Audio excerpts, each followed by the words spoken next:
here beside them. We're going to sit here and...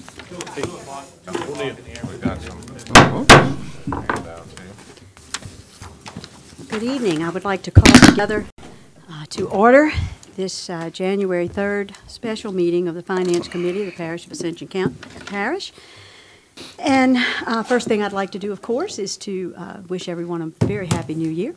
Thank you, gentlemen, for being here tonight in the early stages of the new year for what is a very special meeting. And Christelle, thank you to you and your team for being available at this very early date in the year. So certainly to members of the administration and the parish president, we appreciate you being here. Thank you very much. At this time, I'd like to mention that all members of the committee are present. Certainly there is a public comment period, and if you have an item on this agenda about which you would like to speak, please sign one of the red or the green cards and make sure that that comes to the to the council secretary. It will come then to me, and you can speak at the appropriate time. You'll have 3 minutes.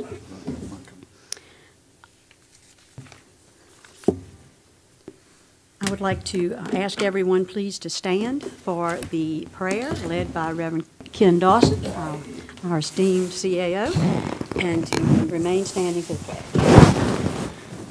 Father, as we come tonight, we again give you thanks and praise for all the blessings you bestowed upon us, for watching and keeping us through the holiday season. We pray for your continued protection upon the people of the parish as we go through another hard freeze.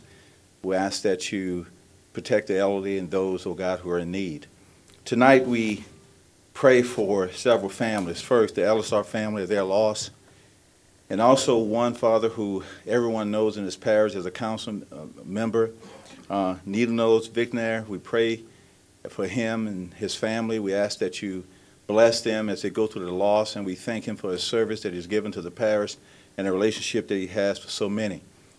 We also pray for one of our own, Councilman Turner, and the loss of his grandmother.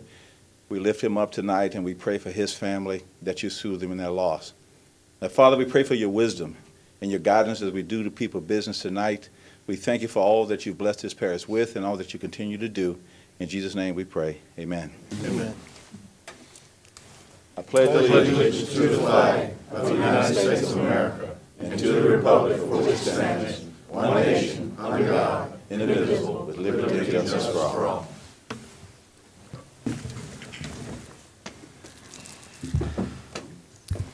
In 2016, this body came together with the parish president and agreed unanimously to support the hiring of SSA to perform several tasks. Tonight, SSA will bring forward significant recommendations. These recommendations are essential, particularly the compensation plan, but no one piece is more important than the other. This is part of a body of work that will provide a necessary structure for parish government, which is the responsibility of the governing authority to determine and approve. The consolidation of titles is critical to our efficiency and our effectiveness. Our team will have appropriate job titles, job descriptions, qualifications, and a pathway to advancement within the organization that is clear and concise. The compensation plan is required to be updated regularly and approved by the governing authority by ordinance. These tasks have been executed by SSA deliberatively, without haste, in order to ensure that they are well thought out, that they adhere to best practices, and that they take into full consideration the current circumstances as well as the challenges associated with change.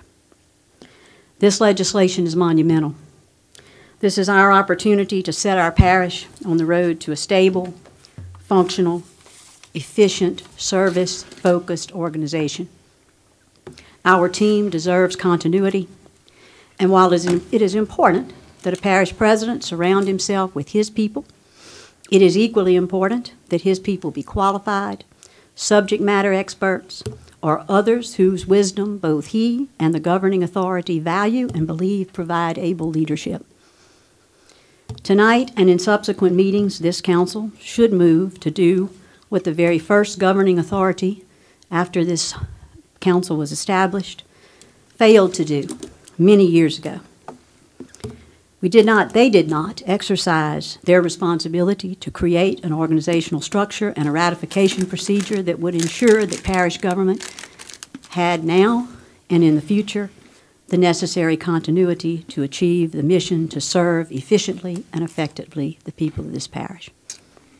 The challenge tonight is ours. I hope we'll rise to that challenge, and I look forward to hearing from Christelle and her team. Dr. Slaughter?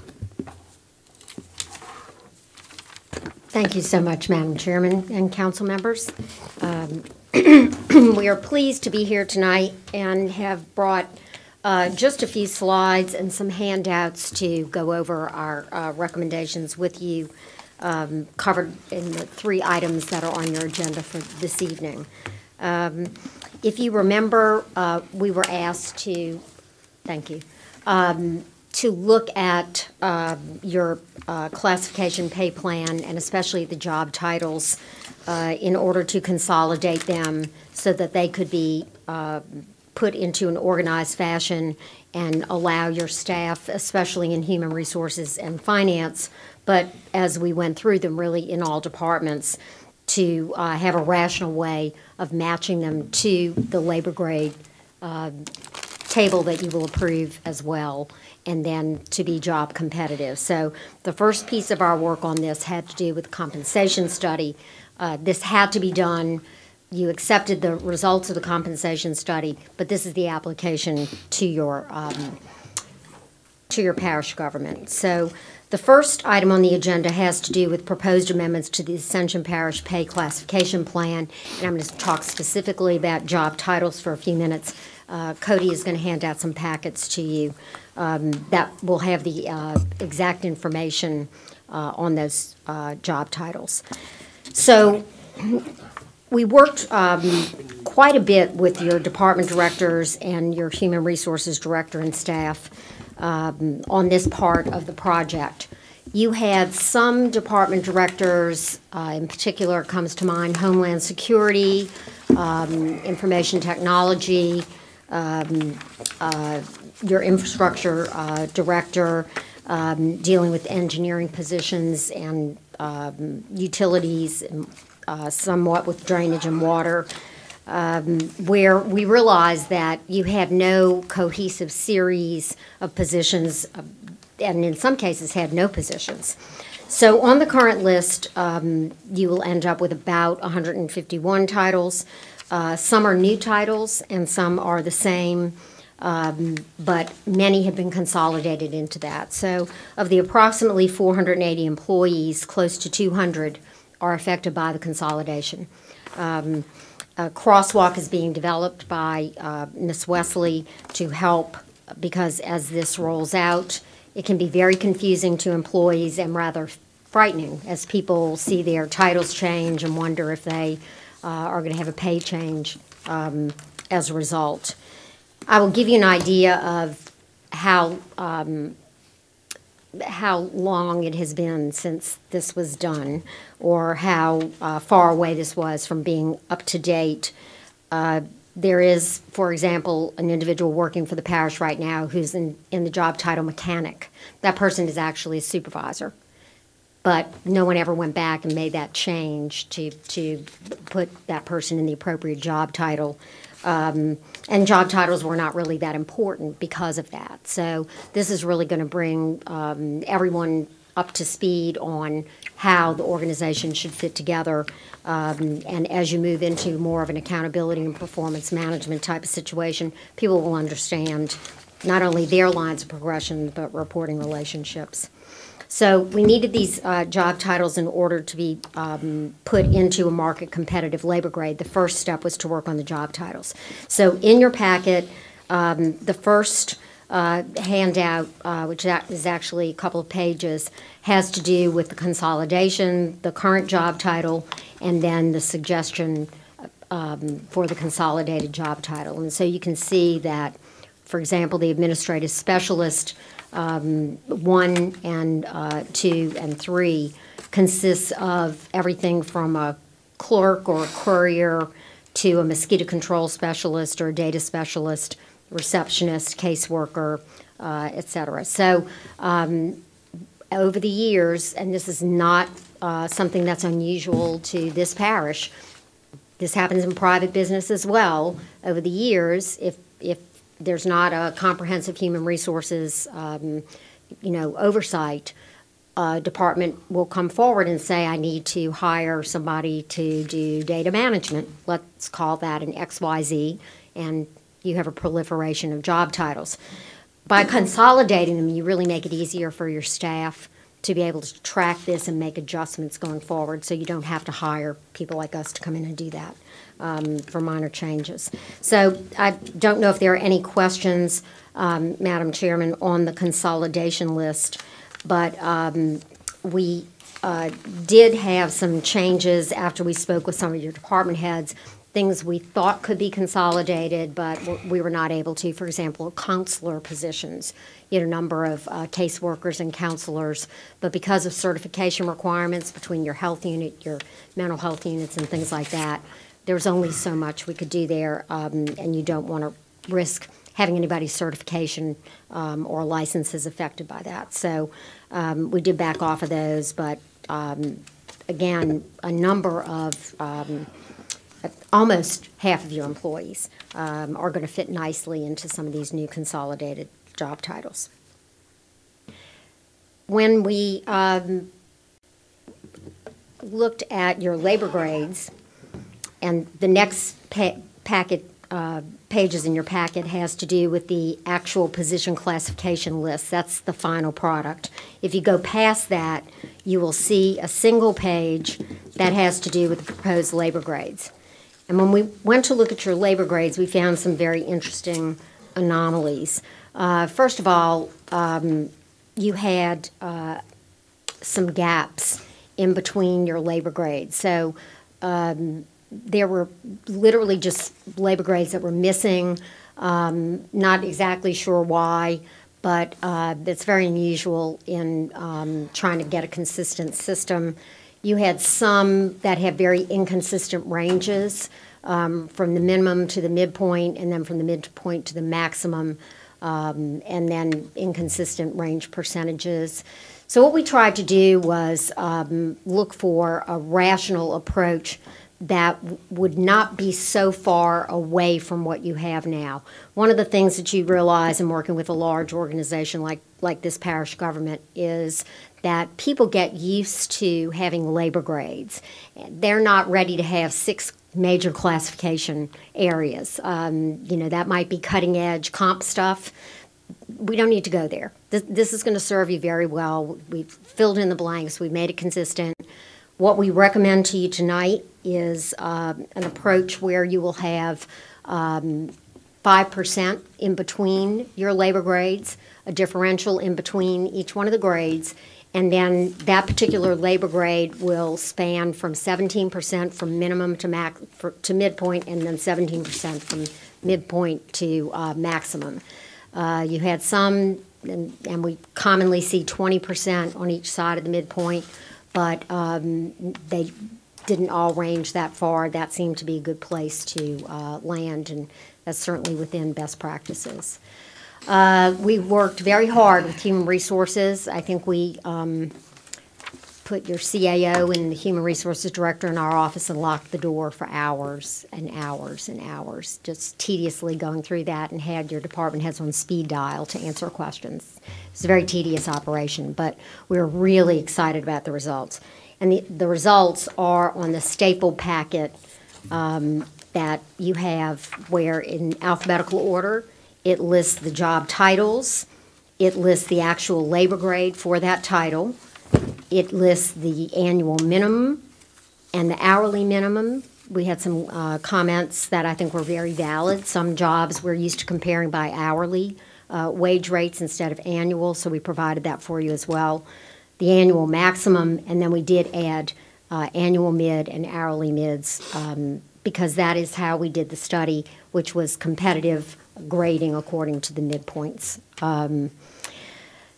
What we recommend to you tonight in your discussions and deliberations tonight and in whatever time there is between when you will actually adopt this, is that this becomes your classification plan. This is your pay and classification plan.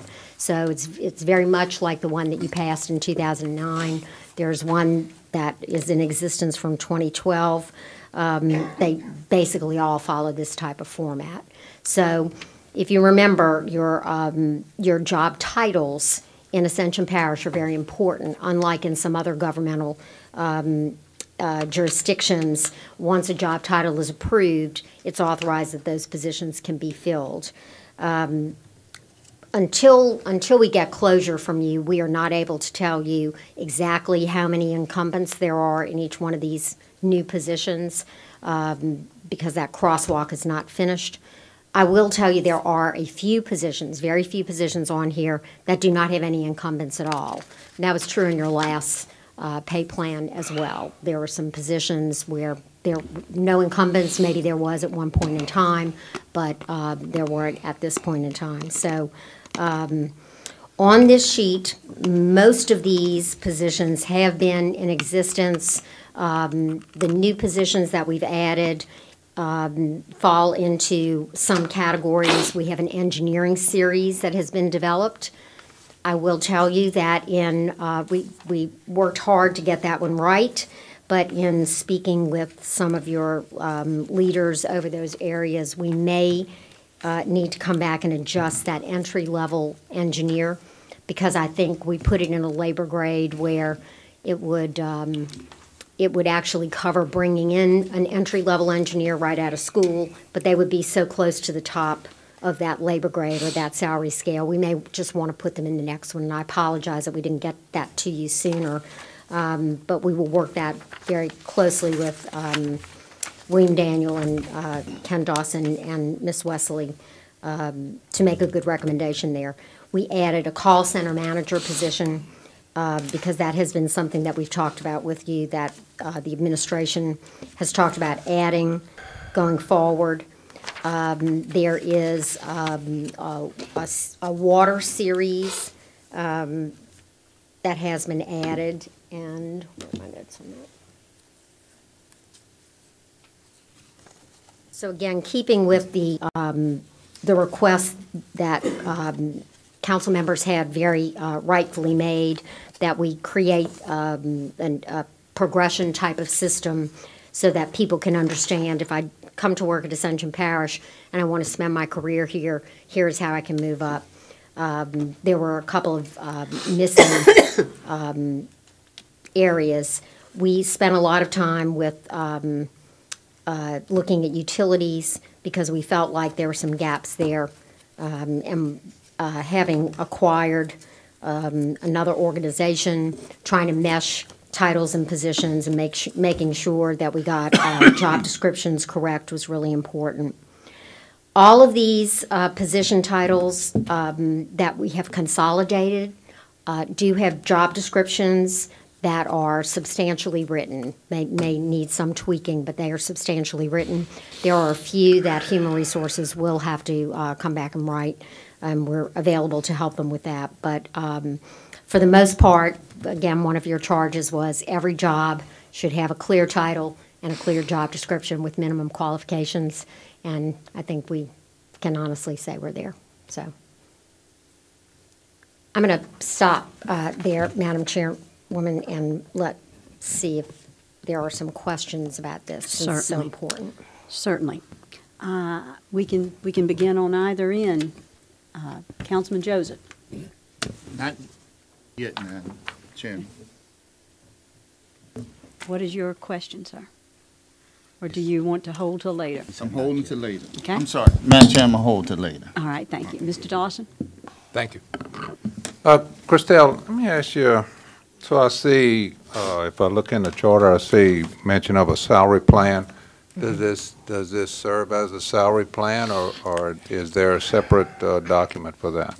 This would be your salary plan, and it's called something different in ordinance and charter and the personnel manual. I see various ways of stating it, but this should serve all of those purposes. So if you look at it with the job titles and the assigned labor grade and the labor grade, minimum, midpoint, and max, it corresponds directly to your one-sheet labor grade.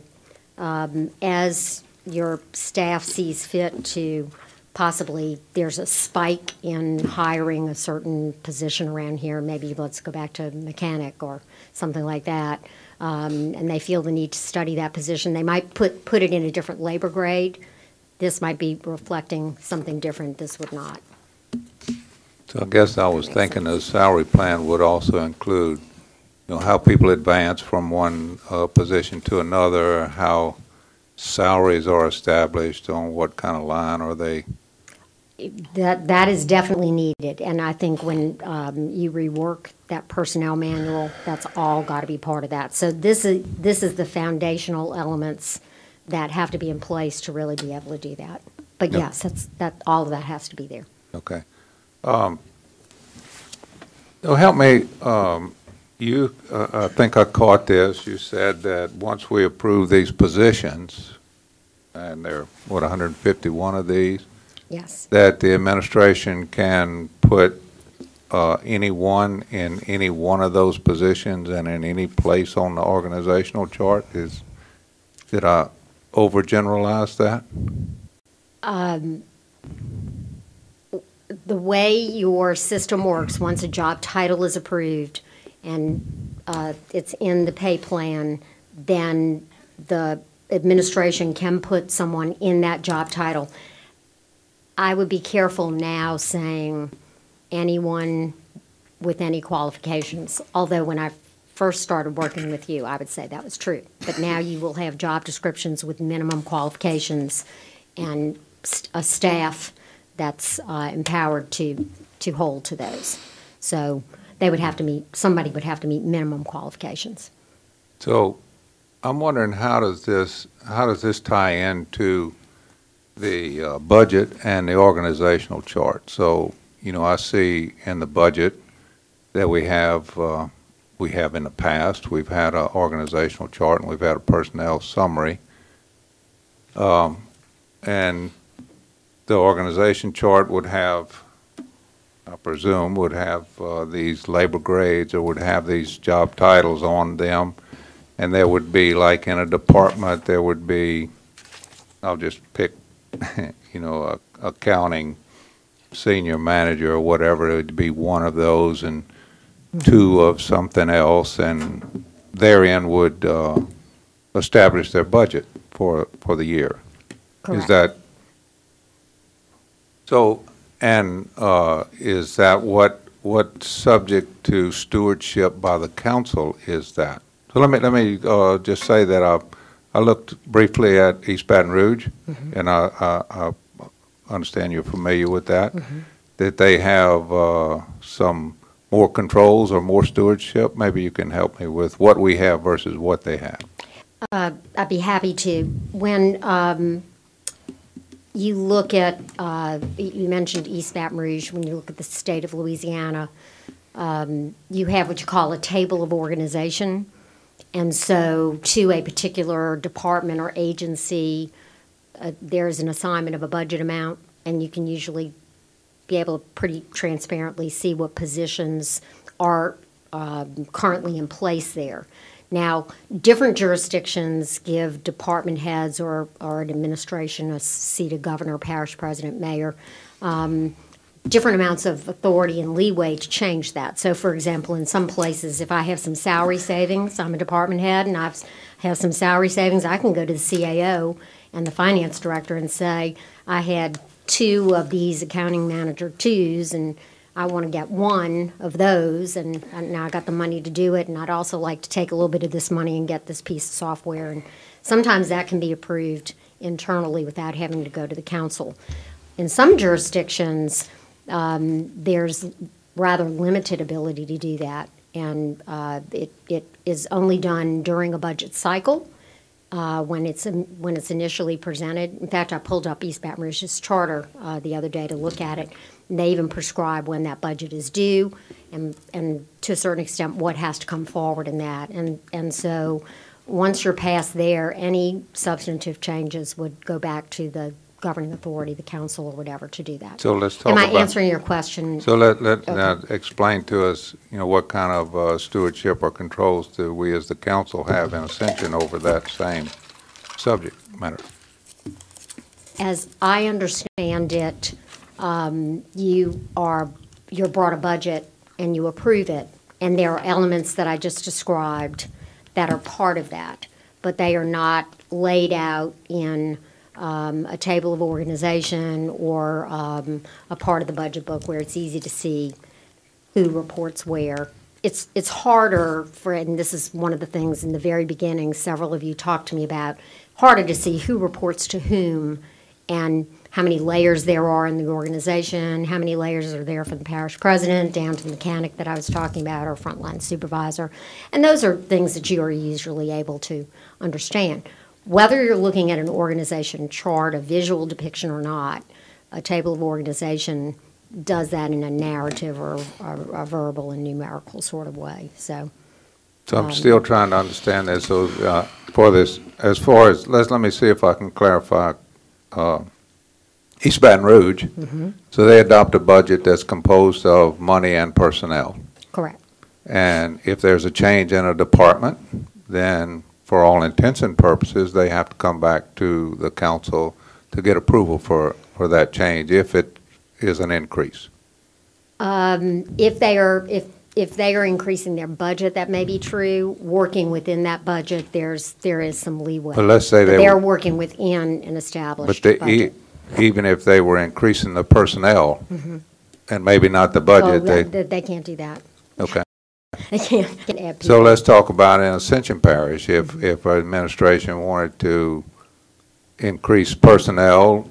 Now, I understand if the total budget amount has to increase, then they have to come back to us. But tell me, what type of stewardship does the council have over the overall personnel budgeted in this parish? From our perspective, there's a missing step or a process or I like to think of it as a process or a protocol. To me, there's too much of a gap between how people can be added and what the council and the public know is going on. And so, because please believe me, I'm not suggesting this. There's no civil service system, there's no board. You do have a personnel review board, but there's no established review of that at the present time, and that is unusual. So that's why I called your attention to the job titles, because that's sort of the only thing you have. And I have to say that's unusual. We don't see that, but it's almost like that is in substitute for something that you see in other places. I feel like I may not be very clear in all of this, but normally there's more transparency and there's an ability to be more accountable. I will tell you that having started working with you, I don't know how long ago it was, but it was a long time. And now we find your department heads in a number of cases, and I wouldn't want to call any of them out, much more excited, much more interested in talking about their future plans, what types of positions they might need in the future. It shows a greater sense of commitment and ownership. And I worried at first, I think our team worried, would they be able to handle responsibility? If you have very low-level management, maybe you don't give them a budget and responsibility and hold them accountable because they can't handle it. That has proven not to be the case. But they have really, especially in the past few weeks, under trying times with holidays, they scrambled to get their ideas together and to come back and talk through, what consolidation titles would work for them, what wouldn't, et cetera. So I think you've grown into a government size. We tried to go back and look at how the number of employees has grown over the years, and you're substantial enough in some cases that you really ought to be able to give a DPW director or a Homeland Security director a a budget, a TO, meaning the number of positions they have, and be able to call them up here and ask them to report on it. Quarterly was what we recommended. So let me see if I can clarify this just simply, which is that we as the council, we have no stewardship over personnel. We don't have advice and consent. We don't have anything we don't even have a reporting requirement at the current time. Other so than if the the fact that you're annually approving that budget. Which in the 2018 budget, there was no personnel, So, or the one that I saw. Let's put it like that. right. Thank you. Any other questions on that side of the room? Travis? None at this time. Thank you. Mr. Satterwhite? Thank you, Madam Chairwoman, and thank you, Christelle. Ms. Casso, in your opening remarks, I find myself in appreciation with much, if not all, probably just go ahead and say all of what you said. Tonight, ladies and gentlemen, Terry mentioned that we're attempting to pass legislation that would be, and I'll quote her, monumental. I've already felt that way and put it on my Facebook website earlier this week. It will, in my opinion, functionally change positively, hopefully forever and ever, the way we're doing, a better way of doing business in this parish. Ms. Casso also mentioned that while it is the distinct job of the parish president to make a lot of these appointments, especially the higher up ones and so forth, that's mandated in our homeroom charter and so forth, and probably elsewhere. I totally concur. But I'd like to emphasize something she said further. Those presidential appointees must be qualified, quote unquote, and expert, quote unquote, in what they do. And further, they must be, quote, vetted by this council. And therein, I think, lies a lot of the problem. Let me first say, Madam Chairwoman, I totally concur with that way of looking at it. This council, therefore, has already, and we're just trying to I think, clarify how much of it we have, oversight. I view it like you, Christelle. It is a process. It is a system of checks and balances, which has served various governments, federal, state, and local, all across this country for more than 200 years well. In our little neck of the woods, and in our little HRC, and what we're trying to do tonight, it's called ratification, quote unquote. That means that it's this council's job as the governing authority, and I'll go further, responsibility, not just job, to be sure that these picks of the administrative branch are correct or not. Therein lies the check and balance. And we've been going a long, long time now under former presidents and our current administration, really not appropriately exercising the authority we already have, or worse, clearly, that's why we're here today, not even defining the people that need to be above and below, quote unquote, the ratification line. So this leaves now to me one simple question that we need to address here tonight before we decide whatever it is that we're going to do. Who needs to be ratified in the org chart? And moreover, it ain't just a chart. It's these underlying documents that have been placed in our packets, including the ones that you, Christelle, just went over, the Ascension Parish proposed 2018 position classification list, the Ascension Parish proposed job title consolidation list, et cetera, et cetera. And what I see, and what is particularly disturbing to me tonight, ma'am and Madam Chairwoman, is I see under the first one, the position classification list, something called the Chief Administrative Officer, assistant. It would be a person or persons assistant to our actual CAO, our Chief Administrative Officer. I also see a COO, a Chief Operating Officer.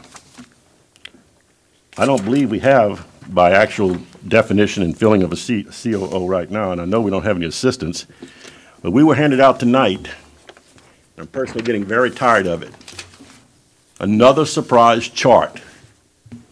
And we're here tonight at a special meeting of this council during the holiday season, and nobody up here is making overtime or anything, or big six-digit salaries or anything, okay?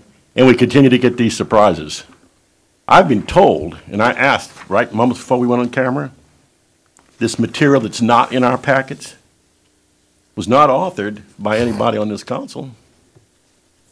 So I guess we're going to find out as we go around the horn again. We're going to play, is it I, Lord, who did this, whatever. But that, you know, it was authored by the administration. If that's true and they want to come forward and try to justify in front of this council tonight why we need the two assistant CAOs and the COO, and I know from the beginning it was taboo to put names with positions, but perhaps we're going to get to that level, perhaps we're not. I'm not going to be the one that's going to put it on the table. Okay? But I'm frankly tired of these last-minute surprises, especially, as I said, at these emergency special meetings held over the holiday season.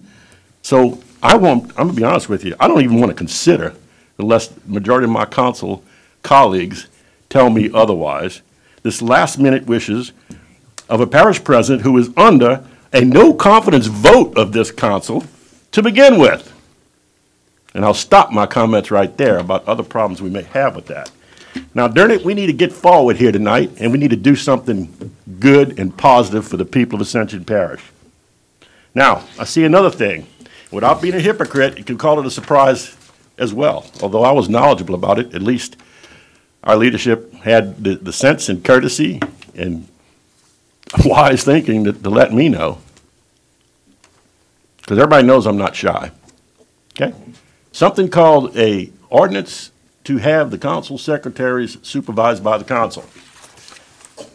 While I don't want to consider it, going back to this little document here, I still see something I've asked for repeatedly in the last meetings that we've had of this group and otherwise, and behind-the-scenes meetings as well, to remove the dotted line that exists between our council and our, key emphasis on that personal pronoun, our council secretaries, in lieu of the solid line that exists still from the parish president to the parish council secretaries.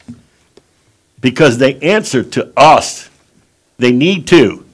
A perfect example of why this is important is what we're talking about tonight in this organizational chart, which is 2 items down on our agenda.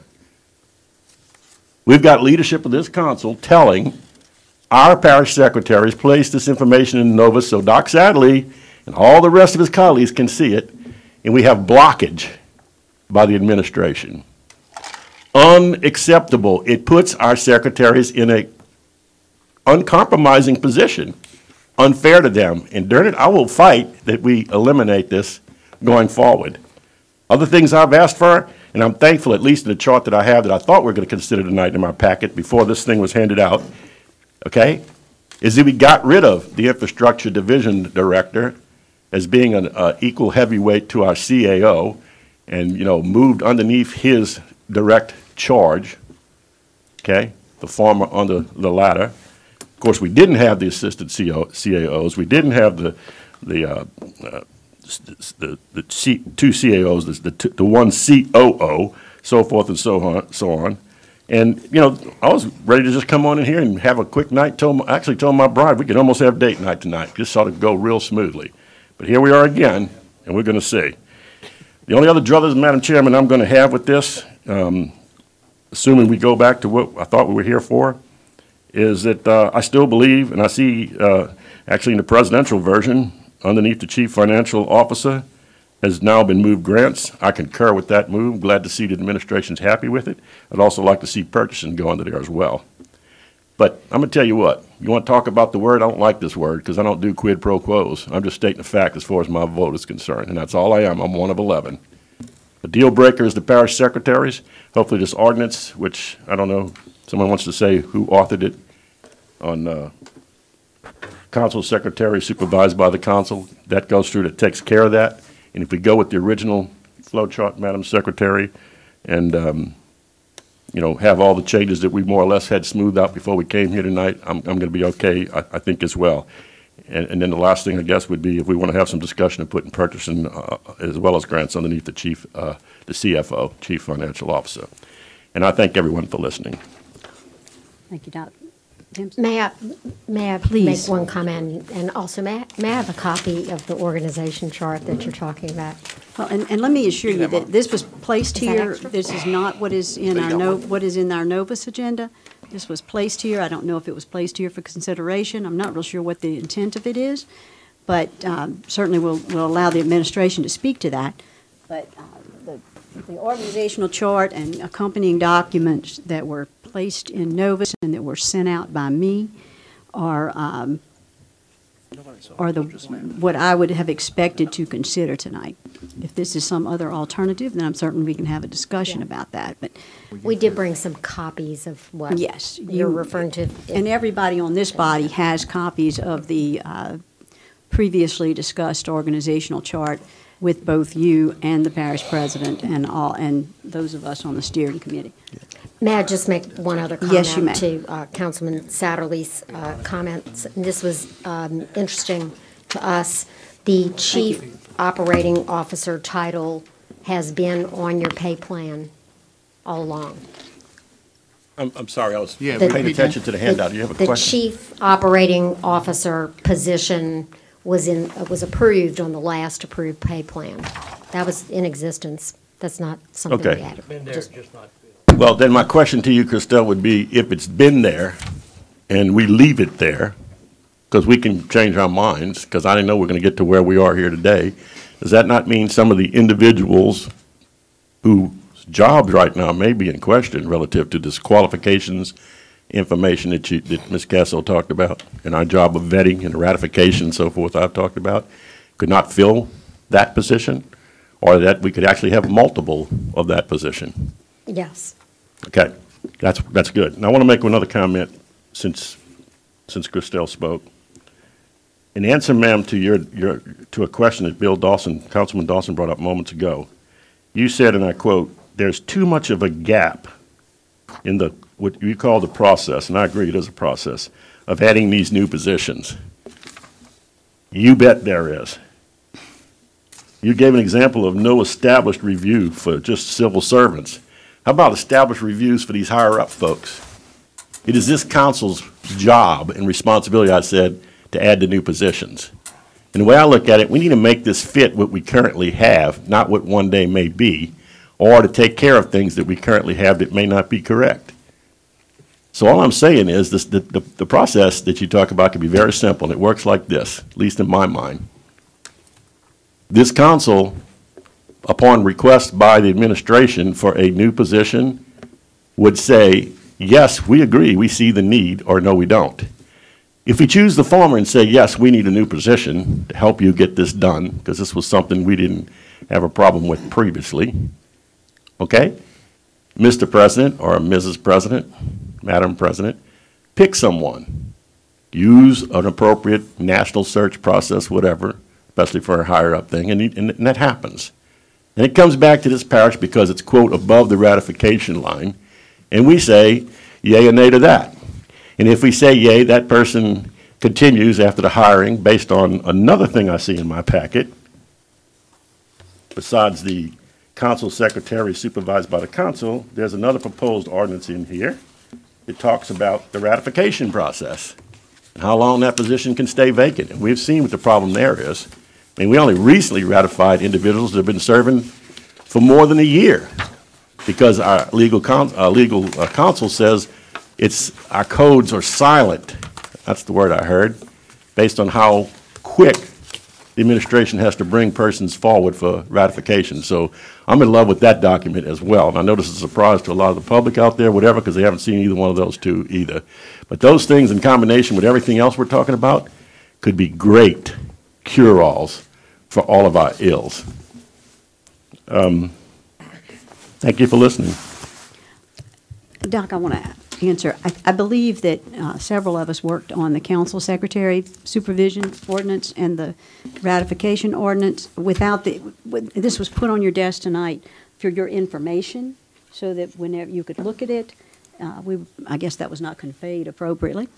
It was not to be considered tonight.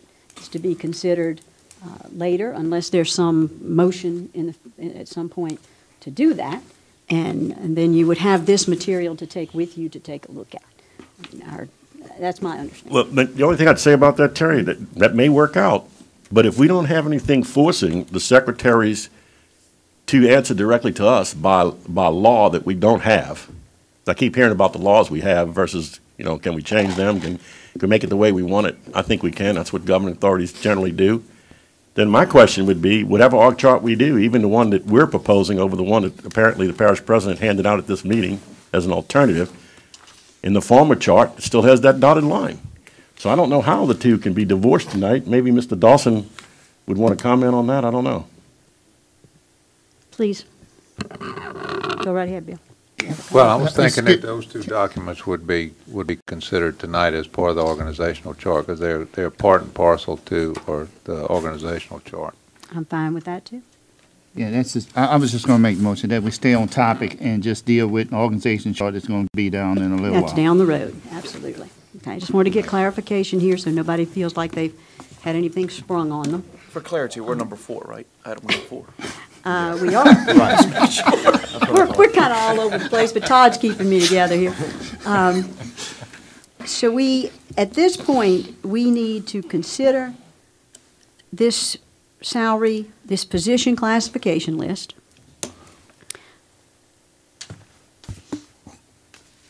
And consider that our pay plan. Am I correct, gentlemen? I think that's where we are. We have not moved past that. And so I'm asking you, do you have any further questions from this side of the county? I see the hands are up. All right. Regarding this particular document, proposed 2018 position classification list. No. Benny, do you have anything down on that end? Yes, ma'am. Christelle, I noticed that in this pay plan, the parish president's salary is put in here as well. I know we've had some conversations in the past that in other locations that is done by a average of several positions within those different communities. Yes. Can you give us some background on that, please? Yes, and I appreciate you asking, because that was an interesting discussion among our team about including that position in here. Again, we feel very strongly that you need to address the parish president's salary more directly. Regardless of any incumbent, it's too late to do something when you are thinking about a particular incumbent. You need to be, for the good of the citizens of the parish, looking ahead.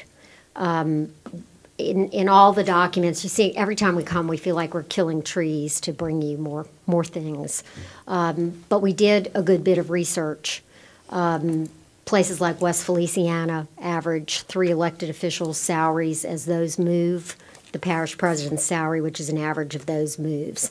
So you have the opportunity to adopt an ordinance, which would be our recommendation, one of those, or whatever you think works best for Ascension Parish, sheriff, or I don't know, but whatever you think works best, then I think you come up with that proposal. Because we have not seen that happen yet, I will be very honest, I pushed our team over their great objections. Only one of them is here to argue with me tonight, but he is my ride. So we put your parish president in at labor grade 138, which is, if you look at the labor grade, we think that it ought to be somewhere between 127 annual minimum and 179 and change annual maximum, because we think when we looked at those other parishes where it was codified, that it comes out somewhere in there. What you have right now is, I think in your charter, it's about $55,000. That's the only thing you've talked about. It's supplemented with drainage dollars, which some people were uncomfortable with. So you had a good, robust discussion about it, but nothing had come forward. If that is something that you don't think belongs in this document that you're going to adopt, You would have some of my team members who would say, that's right, it needs to be separate in an ordinance, and we don't usually see it in a pay and classification system because it's not a classified employee. So that would be your recommendation, that it be pulled out and done over by an average of If three you officers? tell me that somebody is going to look at that and come up with a way that is established and put in ordinance that it's tied to some objective measure, so it doesn't fall on a particular council for you to up or down. It's like your own compensation. You know, it's very, very difficult to do that as a sitting elected official. So I think it's important that you get qualified people to want to run for parish president. What were the officers that they typically looked at making an average of? Do you remember? We saw a lot of them that were sheriff, because the sheriff really, you know, is a very different office. We saw, Ken, you and I looked at West Feliciana. Do you remember it was? Tax assessor, clerk of court. We saw a lot of them that were clerk of court. I didn't bring that, Councilman, but we can get that back to you. There were some commonalities there that you could look at to sort of peg it. And then we would suggest that we have a process where every year your finance director and or your human resources director does that analysis and calls that particular office and finds out what they are, and that's just automatically put into the budget as a salary adjustment if there is one. Is there any other position in there that you feel or that y'all normally wouldn't see in this table, or that's the only one? You all do not use the terms classified and unclassified like some jurisdictions do. But clearly you have some positions that are at will, chief administrative officer as an example. So if you were a civil service system, we would not normally see positions at a certain level, pay grade or level of responsibility that are appointees of the administration, serve at the will of the parish president, whether or not they're ratified by a body. You wouldn't always see those in a pay plan, but they were in your 2012, a lot of them were in your 2009 fully approved pay plan and then the 2012 version that we got. So we think it's more important to be as consistent with what you all were doing in the past. I really would not recommend taking any of those out. They've become hard to track and rather controversial, honestly. Okay, thank you. That's all I have for right now. John? Nothing for right now, thank you. Aaron? Okay, very good work. Sorry about that.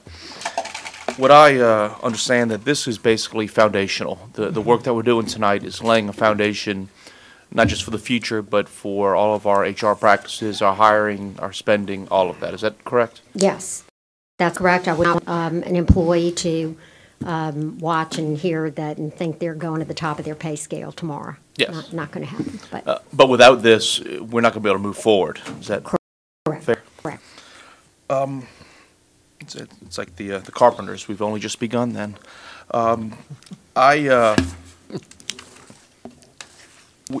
As far as the classification and the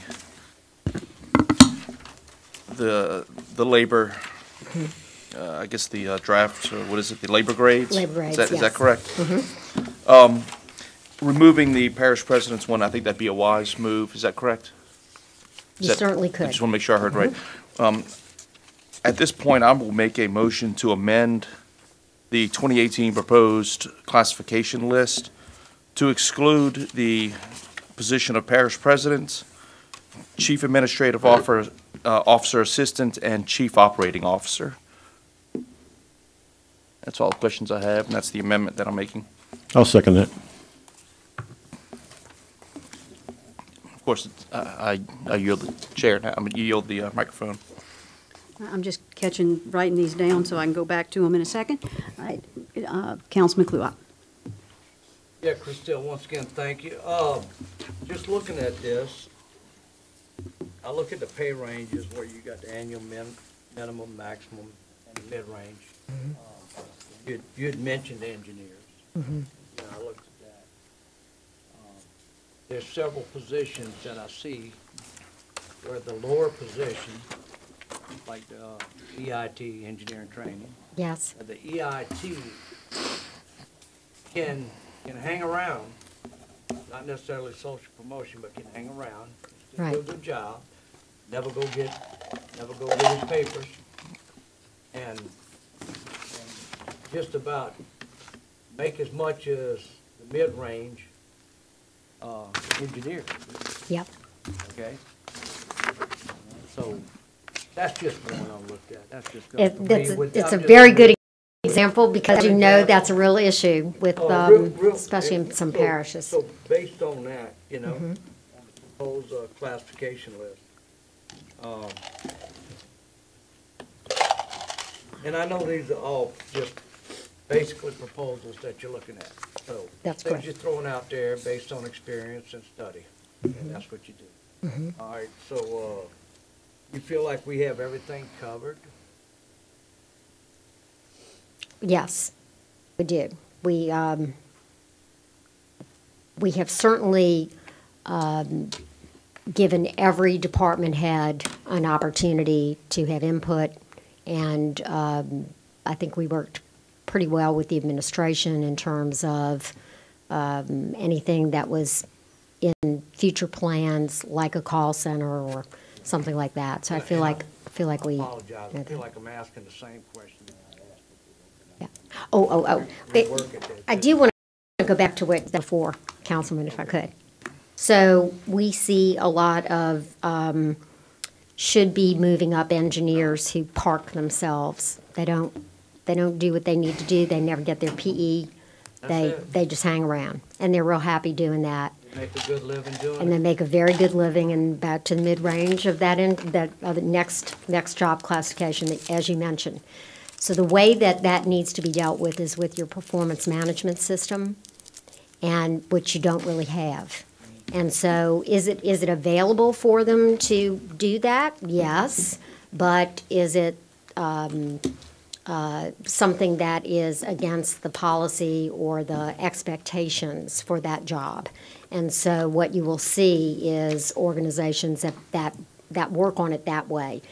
So it's not as much a pay issue. What we want to do is allow your administrative team the opportunity, if they have a chance to hire someone, even if they're an EIT, but they have some experience and they're coming in from another parish and they maybe have done some of these things before, but we lay out very clearly that within X number of years, we expect you to do this, this, and this. That's in performance management. And then if they don't, then thank you very much. Sure. They Yeah, and leave. I don't want to dig too deep into that. I just want to make sure. It's a that you great study- point. You study all the workers that we have, because I just want to briefly touch on government. that, you Yes, know, yes, Our touch on primary that. objective government is to represent people. Right, And our objective is to perform services for people. Mm-hmm. And protect and also perform services for people. Within that objective, we need to build teams, whichever departments they are in the parish, stuff like that. So we need there's some autonomy needs to be there. right. And we talked earlier, there was discussion on the right side of the room about budget, department heads. I'm a firm believer that, right now and every year since I've been around and long before I got here, there's a budget in every department. It's there. Just gotta look in that thick book and find it. All right? There's a budget for spending money to perform certain services. Director of that department, within his responsibilities, to perform that service within that budget. And if that takes 5 people, or that takes 7, if you only have $20, then you gotta figure out how you're gonna get that 7 and that $20. Right, unless you make special requests back to the governing body, or through the administration. So if we go back to basics, then Right. this is what we're doing right here. I don't have a problem with this. I just want to make sure that we're covered. You mentioned the employees, and it looks like you covered everything. But I have a quick question for you on the proposed labor grades. Yes. All right? Okay, you got the parish president at 138. Who do you have at 139 and 140? that's your, filling those positions? I think those are the at 139? cuffs we put in your little boy's pants so that when he grows a little bit more, we can let that out a little bit. Our Okay. original proposal stopped at 138, Yeah, so we so just left pushed some it room up a for little bit. whatever. Right, All right. I mean, you know, as of right now, Home Rule Charter says we elect the parish president. And unless otherwise, we're not gonna go on a national search. No, Unless that's something correct. changes, That's right. whoever runs for parish president's gonna go on a parish-wide search for votes. Mm-hmm. All right, so, I'm gonna reiterate what, Councilman Johnson had brought up. And, Mr. Lawler Good. said about the parish president. Mm-hmm. I think it's about $40,000-$50,000 behind. Once again, the real salary that's allotted for that, without any compensation from other departments, it is around $100,000, okay? So that's it. So it's about $50,000 behind the top four stakeholders in the parish, easily. And you had mentioned some departments to search in, but also including that the superintendent of education, And which we- is not an elected position, but basically is a parish-wide Right, responsible position. right, with tremendous responsibility. That's exactly right. And so throw that one in there, and then Yeah. you might move the numbers up a little bit. Mm-hmm. And so,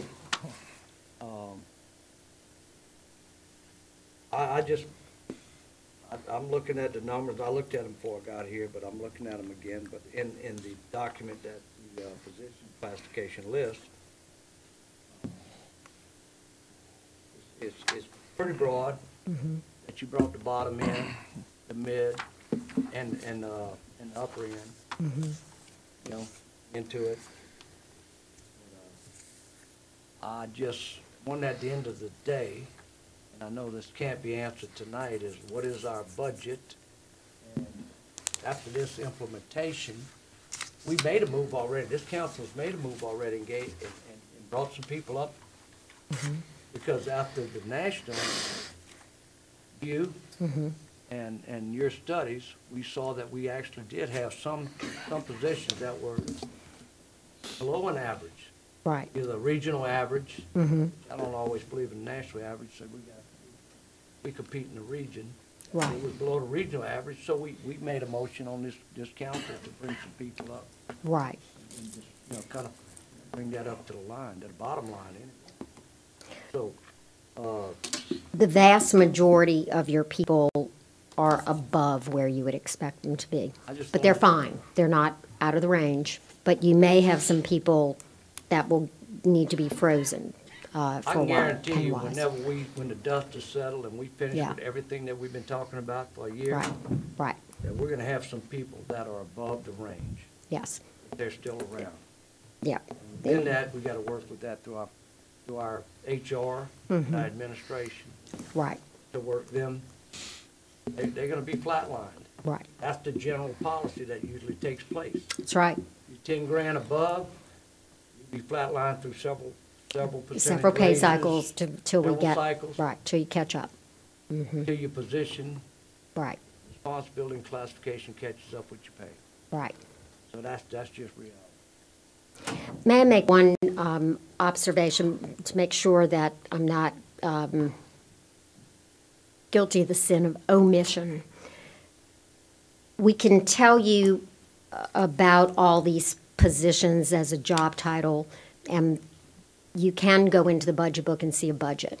We cannot tell you what department these people are in. Right. We can tell you the funding stream that funds the position. It's going to take your staff a long time to answer that question.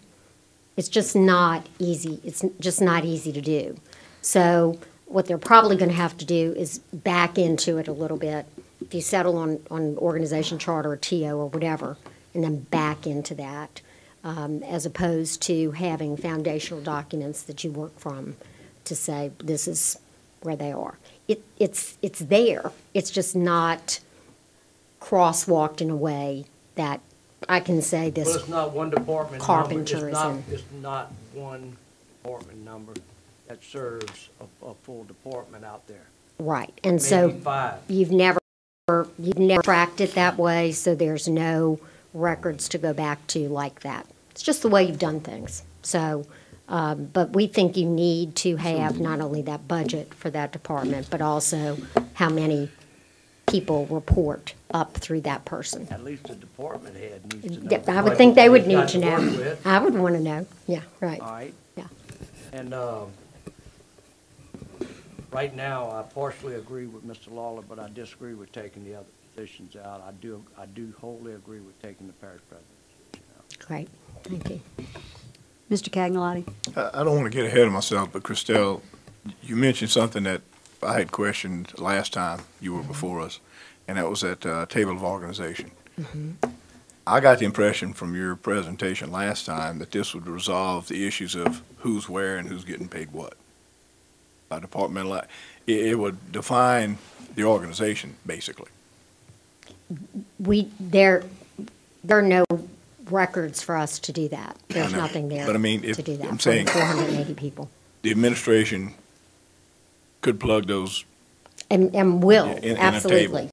And that would Absolutely. define Yes. which departments have what people and what grades and that sort of thing. They can. Yeah. That's the next step that needs to be taken after these are put in place. Okay. I just want to make sure Councilman Kluwat didn't come back later and say, well, Christelle, you agreed that this was all the foundational documents that we need. We need a little bit more. So, but I think Ms. Wesley knows that, and she can work with If I Okay. may iterate, please don't feel responsible for agreeing with everything I say. I just wanted to make sure that I was, Pay you a lot of money, so please don't yeah, think the way I think. no, that's quite all right, but I want to make sure you knew you needed another set of data to really get where we Councilman think Lambert. you need to go. Yeah, Christelle, you had said 200 people will be affected, employees. Approximately, You know, we had about 400, and you said you got 151 titles, so that really leaves about 249.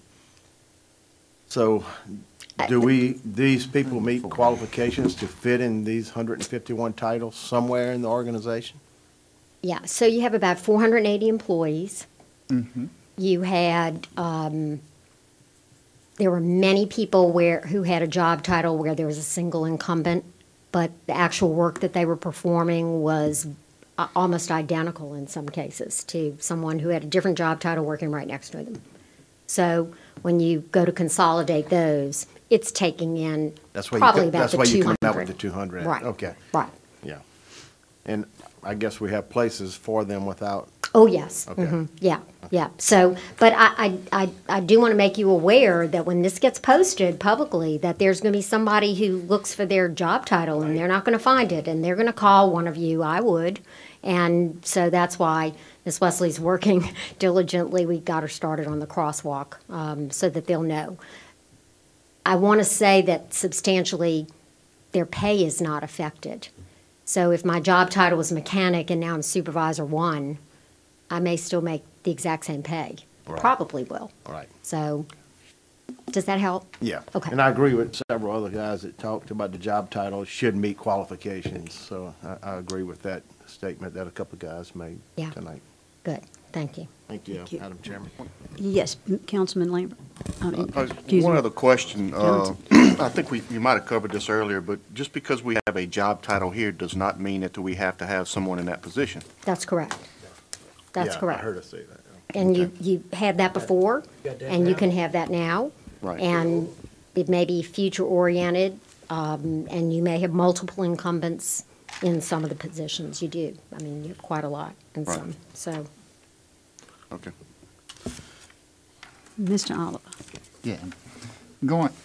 Ms. Costello, going back to Bennett, was he saying that available position? Yes, they may have that available position, but once again, it may not be vacant. Vacant. If their budget says they have it in their budget, they can automatically hire somebody for that, correct? Yes. If it's not, it's in there, they're in their table of content. They're not this year, they have a position for it, but they don't have nobody. 3 years go by and they say, hey, I don't need him, but all of a sudden, they come up and they say, well, my budget needed, I'm gonna hire him. It's been in my table of content. We have no authority over it because we approved that. That's correct. Okay, moving to my next question. Currently, we have 480 employees. We approve your position right now. What is the maximum employee we might have with this table of these positions? It's not limited in any way. Because we have nothing to control it, 'cause in our plan, as Bill was saying, we have no control over it because we are missing a step. Basically. Either a review step or a reporting step. So, Okay. but even with that, it's still only limited by your ability to have the finances to pay the people. So that doesn't really change. All right. The other thing you said, I think Mr. Cluart asked you, I know in 2009, we did have a table of contents of all personnel, all salaries, and everything. So we knew what the budget was in that 2009 organization chart that we did. Correct? When we are able to put incumbents on this list, you will know your baseline. But we have done it before in the past. Yes. So it's not new. When you say it may take us a lot of time to feed into it, and it's not that we don't have the knowledge or the ability to do it. We just like doing it from the past or recently. We don't know what we did. Right, but it didn't hold you to the number of incumbents. So it was on there so that you knew and you could go back to that, but it didn't, there's nothing that kept that from changing. So, okay. You couldn't pay somebody more than what they were on the labor grade for without some process, but you could add people. Okay. The other thing is your proposal for the labor grade, and we were talking about this as a draft, and I would also make a motion that we remove pay grade 140, 139, and 138 from that pay label. If our parish president going to be top at 137, we don't need that. We just need to remove that because we put it there. We never know what administration going to take advantage of it. So I say remove it. 138. Well, we have a motion on the 138? floor right now. Well, we're going to remove 138 So- because we're going to go with the proposal that Let's- SSA made about doing the ordinance with the three elected officials. So you offer an amendment to Mr. Well, Lawler's? that is, the motion, we need, for the first thing that needs to happen is we need a motion to approve the classification list with the amendment, which we have. Correct. Aaron has made that, Doc has seconded it. If Aaron would like to further amend his motion to accommodate your desire, then the chair would entertain that. I will accommodate that. I second that amendment. So we have a motion by Mr. Aaron Lawler to remove the pay grade 140, 139, and 138, along with the Chief Administrative Officer Assistant, the Chief Operating Officer, and the Parish President from the proposed position classification list. Yes. Correct? There's a motion and a second for that. Second. Okay. Then we need to vote. Do we have to vote on that motion, or can I make another amendment? You can substitute a motion. I would like to substitute a motion that we remove those pay grades, but I do not want to remove the other positions. I don't have a problem with removing the elected position, which is the parish president, but I do not want to remove. Okay, I have a motion to remove the pay grades, maintain the positions other than the parish presidents. Do I have a second for that? Have a second? Gentlemen, let's vote.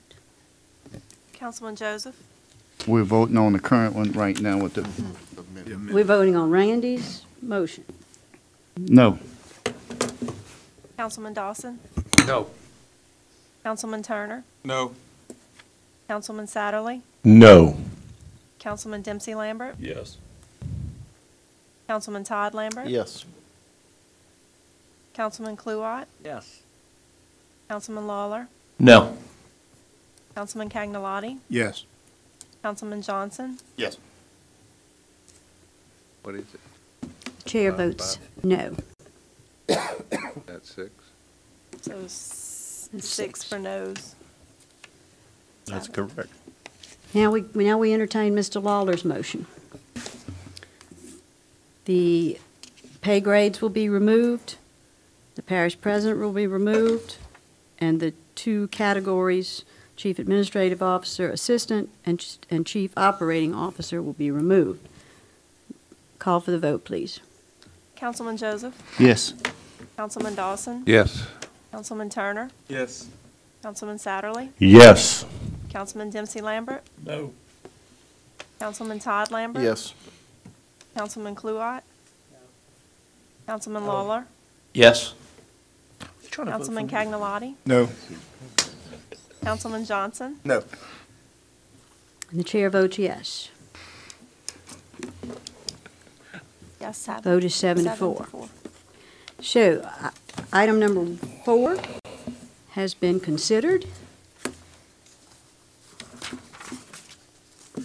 And we will move along to item number 5, which is the consideration for proposed amendments to the Ascension Parish Code of Ordinances, Chapter 2, Article 7, Departments of Parish Government, last amended on May 15th, 2008, to create departments and/or divisions. Dr. Slaughter. I would not impersonate an attorney, but any creation of departments, as we read, needs to be approved by the council. So we realized that much of the next steps of work that need to take place that I just talked about need to have common names and titles. Currently, as we read your charter and various ordinances, there are departments that have been established: Finance, Human Resources, Public Works, Utilities, Planning and Development. But I would ask O'Neill to make sure that that's correct, or that you adopt the list in toto. We propose that you also ratify that that Lamar Dixon, that there is an infrastructure division, and the Office of Homeland Security and Emergency Preparedness as major entities in Ascension Parish. And so Second. I have a that's, motion by Councilman Kluwat, a second by Councilman Lawler to ratify the list you see in front of you, gentlemen.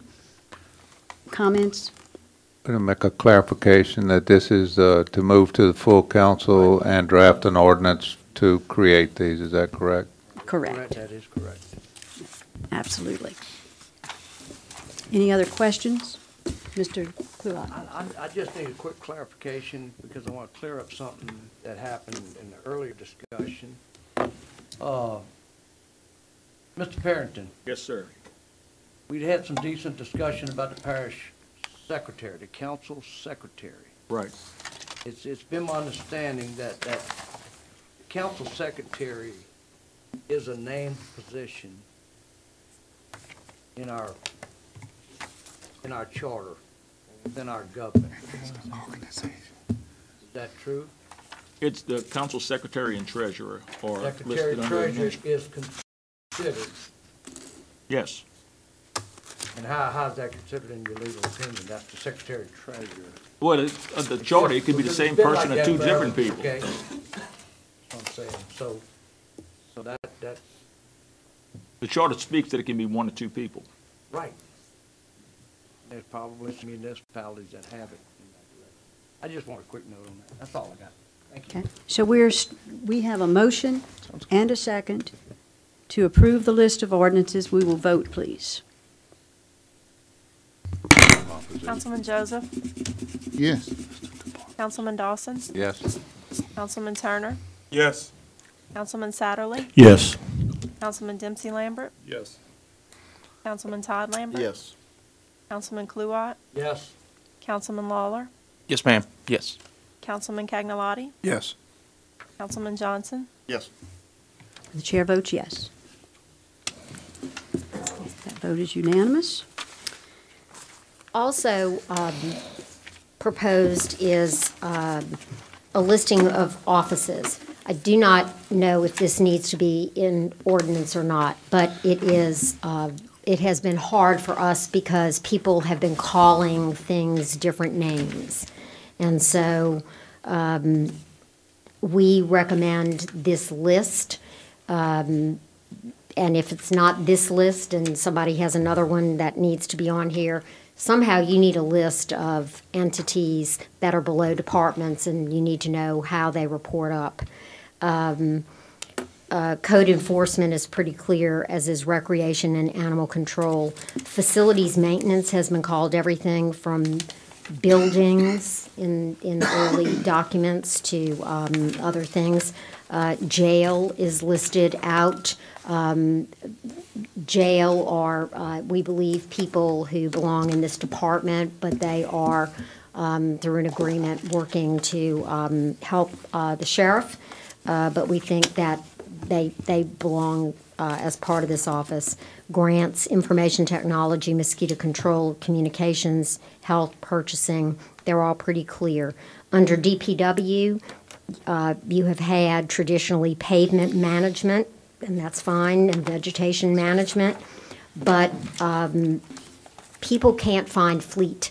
And I apologize that the version that I had sent earlier for distribution had site and equipment maintenance.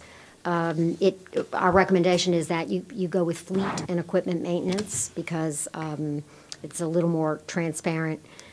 Transportation and engineering was talked about earlier in the study, and drainage. So again, we felt strongly that you needed to codify your departments because that's very clear in your charter. This is just asking semantically that you consider trying to get some common terms so that people can know what people are referring to. Mr. Kluwat? Yeah, I'm willing to make the motion because I do want some clarification on this, and I do believe in fleet. I just would like to defer real quick to the administration. This list fit your task? Good deal. Right. We talked about resolution, not necessarily ordinance. Yeah. No, I'm just saying, does this list? Yeah, but I mean, resolution's easier to manipulate than what an ordinance is. I'll make that motion. With the, Resolution. with the amendment of fleet. With the amendment of fleet, how about mental health? Well, you got fleet on it, don't we? Yeah, well, with it, That's the it does question. on there, it does not on this piece of Oh, paper. I'm So we'll make sorry. sure we got everybody on the same page. Okay. Does mental health need to be added, Mr. President? Okay. Fleet's on there. I'm good with Okay, my so motion what is your to motion, say- Mr. Kluwat? My motion is to adopt what we have up on the board here. with I'll the second that. Amendment of fleet and the addition of mental health. I've got a I have a comment. motion, Mr. Dawson. Myself, I'd like to see this as codified as an ordinance because it's, as an ordinance, we have a record of it. Resolutions, we don't keep, we don't really keep the records. If this gets codified as an ordinance, it's a lot easier to go back and find it. You know, I agree with you, but I just think the mechanism would be better if we added this to the previous ordinance that created the departments and just say that this was for naming only. We didn't, I don't have a problem with thank you, thank Mr. you. Kluwat? that. We do have, we're coming out of committee with this, going to the full. Exactly. Thing. But that'll give everybody time to absorb and maybe there's one other little word missing somewhere. Exactly. Yeah, I just wanted to be absolutely. workable. Okay. Utilities is not there either, we just noticed. Utilities is a department. It's a department. department. It's a department, sir. Already Oh, I'm sorry, established. talking okay. officers. Yeah. It's a lot to grasp. All right, so let's, Mr. Kluwat has made a motion. I think that's clear that with the addition of fleet, mental health, and that this be done by ordinance. Second that. Mr. Lawler has seconded it, and we're ready to vote. Councilman Joseph, Yes. Councilman Dawson, Yes. Councilman Turner, Yes. Councilman Satterlee. Yes. Councilman Dempsey Lambert. Yes. Councilman Todd Lambert. Yes. Councilman Kluwat, Yes. Councilman Lawler, Yes. Councilman Cagnolati, Yes. Councilman Johnson, Yes. Thank you. That vote was unanimous as well. Moving on to item number 6, consideration of proposed ordinance to codify an organization chart. Dr. Slaughter. I'm going to go back to why we talked about this in the first place, and we pulled out our recommendations from the efficiency and effectiveness study, and our number one recommendation at that time was to reorganize and stabilize government. So we think that having an organization chart in some form or fashion is absolutely essential for an organization of almost any size, so that people can understand their reporting relationships. It needs to be published, it needs to be transparent. I think it's for you to decide how that gets done and whether it's codified, but you can't possibly achieve our sixth recommendation, which is to have department dashboards with metrics that they would come to you and report on periodically, and quarterly reporting without that, so that we can know, again, if you're a department director, who is under you, what boxes are under you, people are under you, et cetera. So over the course of our time, we lost count. We brought you a lot of versions.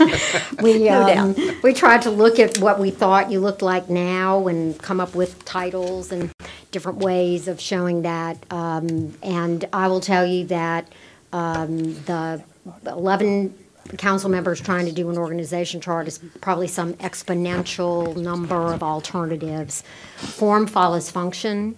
And so in the chart that where we were asked what we thought was good, it's pretty clean at the top, because in our opinion, the parish president, in the most effective jurisdictions that we work with, that chief executive officer is not pulled down into the day-to-day operations unless there's some type of issue, but they are out doing economic development and selling the parish, getting resources to the parish, dealing with thorny and strategic issues, as you would expect the CEO of a large organization to do, and then a very clean reporting line from there.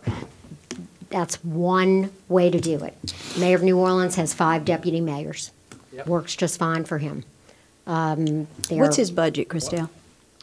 Oh, One of them's from Ascension Parish. we should know that. Was. That was his payroll, because it was 10 million, yeah. Hundreds of millions of dollars. How many? A lot of money. A lot of We money. can certainly look it up. It's a whole lot of money. More than what we have. Whole lot of money. But I will also say that other mayors of New Orleans did not have 5 deputy mayors. And as somebody was discussing, that is something that he felt was important and went to his council and asked for those positions. So, again, I think And I think that what you just said is very key. He went to this council and he asked for those positions. that's correct. That Thank is you. correct. And has added quite a number of unclassified positions in his time in office. There are strong reporting relationships in that situation. In East Baton Rouge Parish, people report to the chief administrative officer, and although there are other people that are called assistant CAOs in that situation, in the past they have not had direct reporting relationships. I think Mayor Broome has some who have reporting relationships and maybe some that don't. So I think that it can be done a lot of different ways, but to us, you're of a size where you ought to be able to keep things clean. Other than that, I think most of the rest of the organization chart is pretty standard, but I'm happy to answer questions.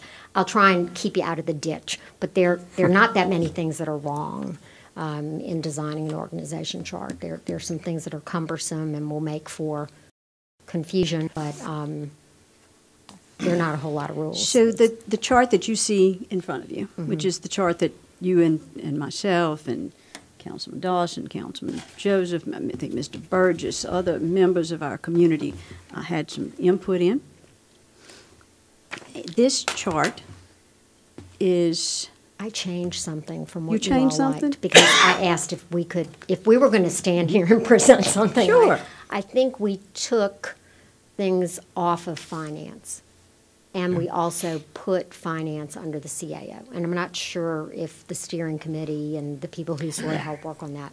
I think just the as a steering committee's clarification. recommendation was that the Treasury Finance Officer always answer to the parish president because of what appears to be some language in the charter that indicates that should happen that way.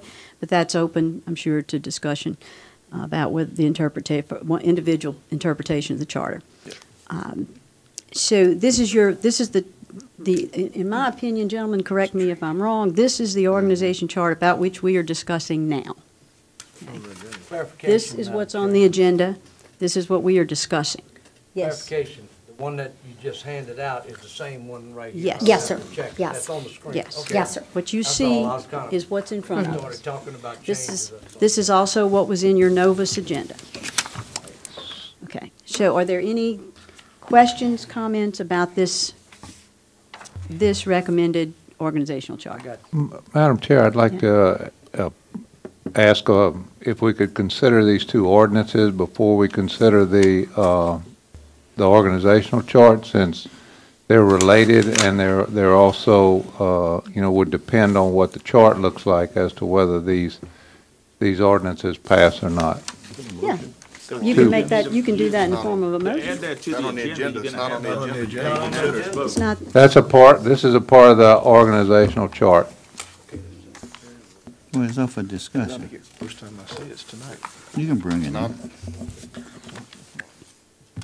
well, both of these issues are a part of the organizational They're chart. both a part of the organizational The chart. secretary is on there, so you can discussion. Secretary's on there, the ratification line is on there. Right. So they Can we are a discuss part of the discussion. Doc mean, did it the we first can part of the con- meeting. We can consider it as part of the chart, but I thought it would be easier and more efficient if we made these decisions before we approve the chart, I'm or before we willing to consider consider the that. chart. You want to do that in the form of a motion? I'll make a motion, if that's Second. necessary. I have a motion and a second to consider the ordinance for the council, around the council secretary, and the ordinance for ratification that you have in your hands, gentlemen. Doing that under one vote, Madam Chair? I'll do it under one, if that's Mr. Dawson's motion. They You should wanna be consider- separate. You want to consider them separately? They should be Okay. separate. Let's consider the ordinance to have the council secretary supervised by the council first, Second. and we have a second for that. Do we have any questions or comment? Mr. Johnson? O'Neill, Yes. does the charter specify, would this ordinance be in direct violation of the charter or not? Well, I just saw this tonight. Yeah. I'd have to do some research on it. This is the first time I saw it. That's, yeah. I mean, if something's in direct violation of the charter, does it not? If you pass an ordinance in violation of the charter, it's invalid.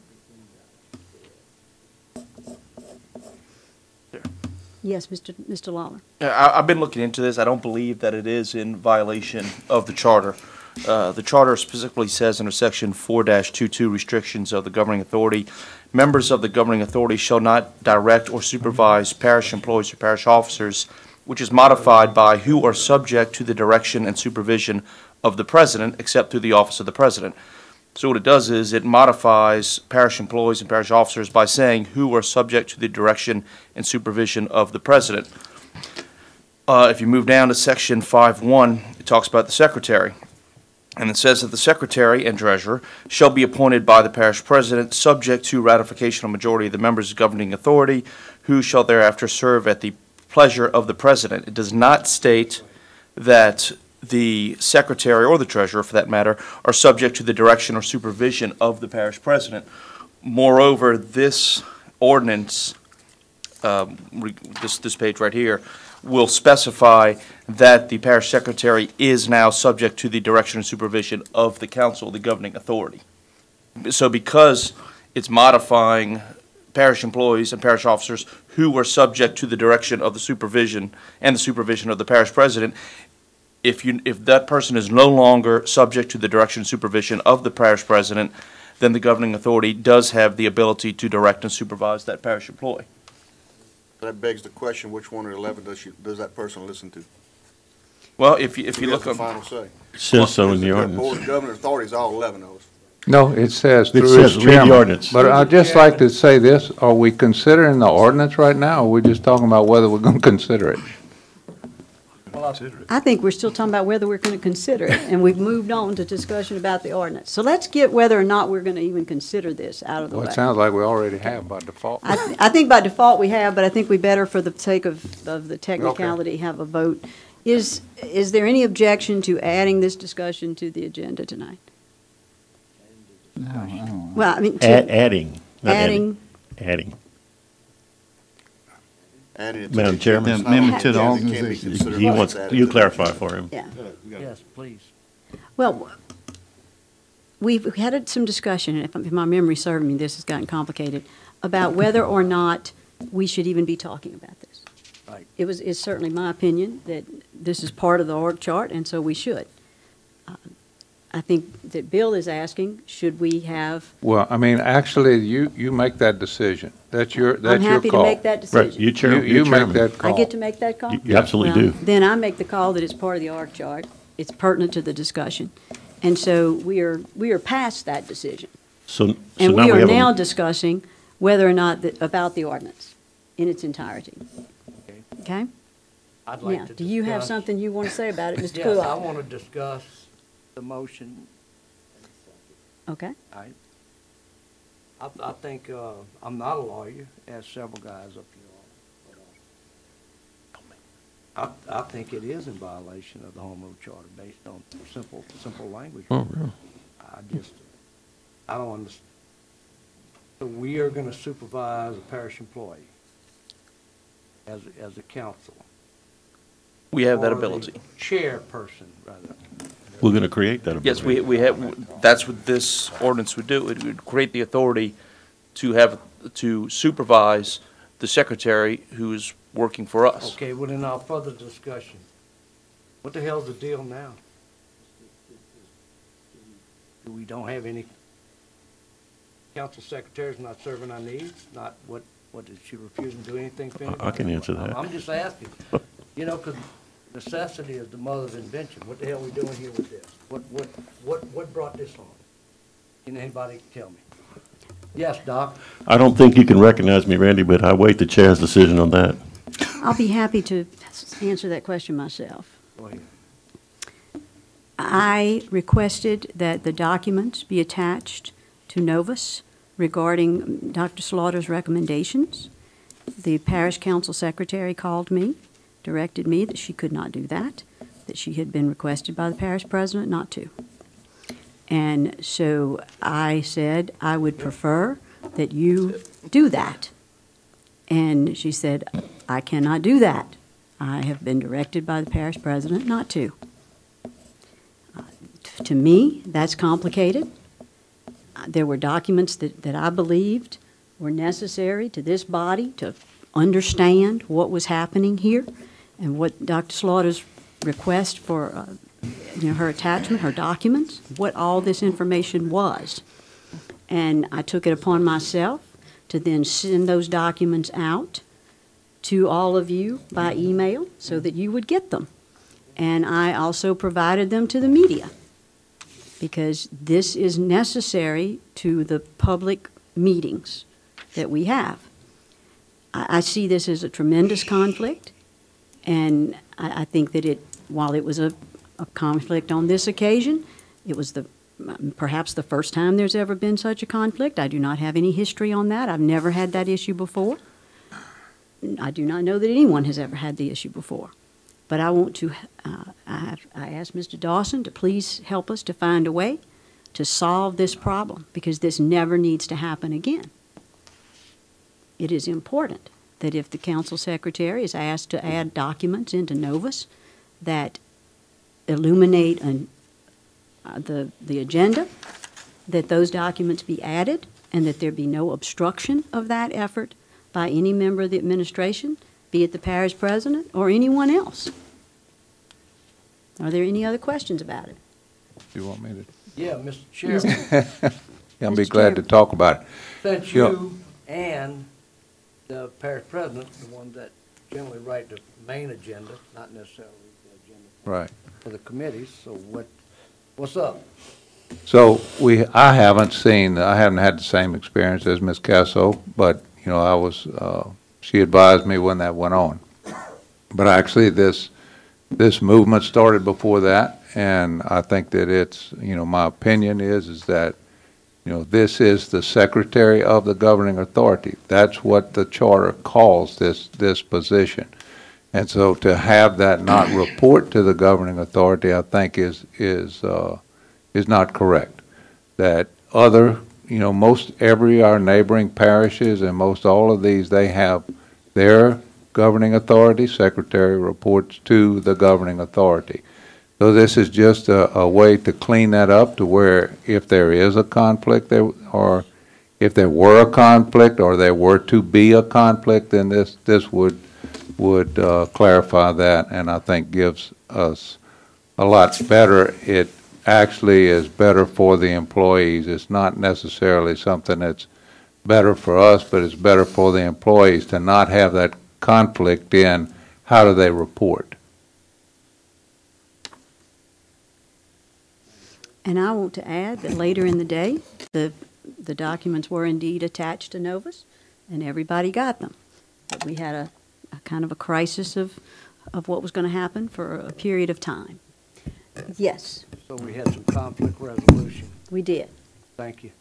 So real quick, when we have this employee, who's gonna do the performance evaluation? I work a lot with co-employment issues. Christelle, am I going in the wrong yes, direction? or you're right? exactly right. You know, so if the administration thinks somebody's ready to be fired, I'm gonna go to each end of the spectrum. Administration thinks an employee's ready to be fired. Council thinks they're ready for double their salary.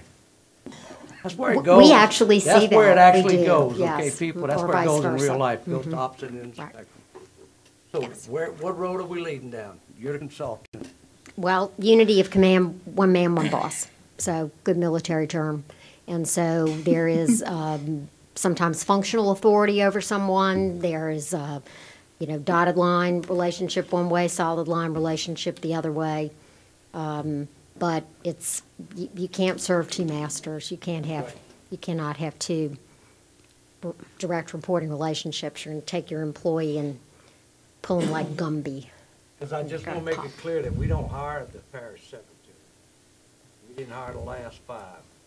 Since I've been doing it. You know what I mean? Right. Thank you, ma'am. Mr. Satterley. Yes, and I'll I'll- Mr. thank you. President, I'll get right to you, I'm sorry. Thank you, Madam Chairman. Thank you, Christelle. I'll be very, very brief. I believe the comments made both by our two leaderships of this finance committee, by Ms. Terry and by Mr. Dawson and the full council, put the topping on the dropping. I'll just add that this is all about no longer putting our council secretaries in the middle, period. Thank you. Mr. President. First of all, I never told her not to put that on Novus. I never told her that. I told her to put Christelle's stuff, whatever y'all wanted. I never stopped her from putting anything. Today I told her I just want to know what goes on. Before, I was always told that the secretary, according to the charter, was under the president. When I took office, I couldn't believe that she was under me. Okay? So whatever the charter says, I'm good with. I have no problem. She works for y'all. I couldn't believe that. But I was always told under the charter that she works for me. That's why the dotted line's there that I had put. So I'm good with it, but according to whatever the charter says. Thank you, Mr. President.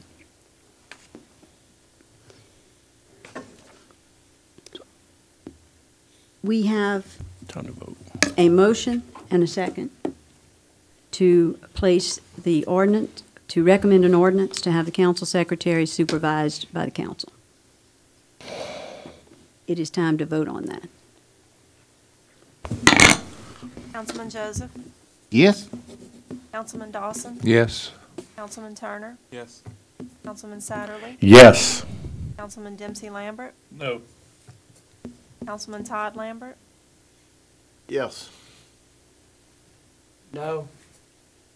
Councilman Kluwat, no. Yes, correct. Councilman Lawler? Yes. Councilman Cagnolati? Yes. Councilman Johnson? No.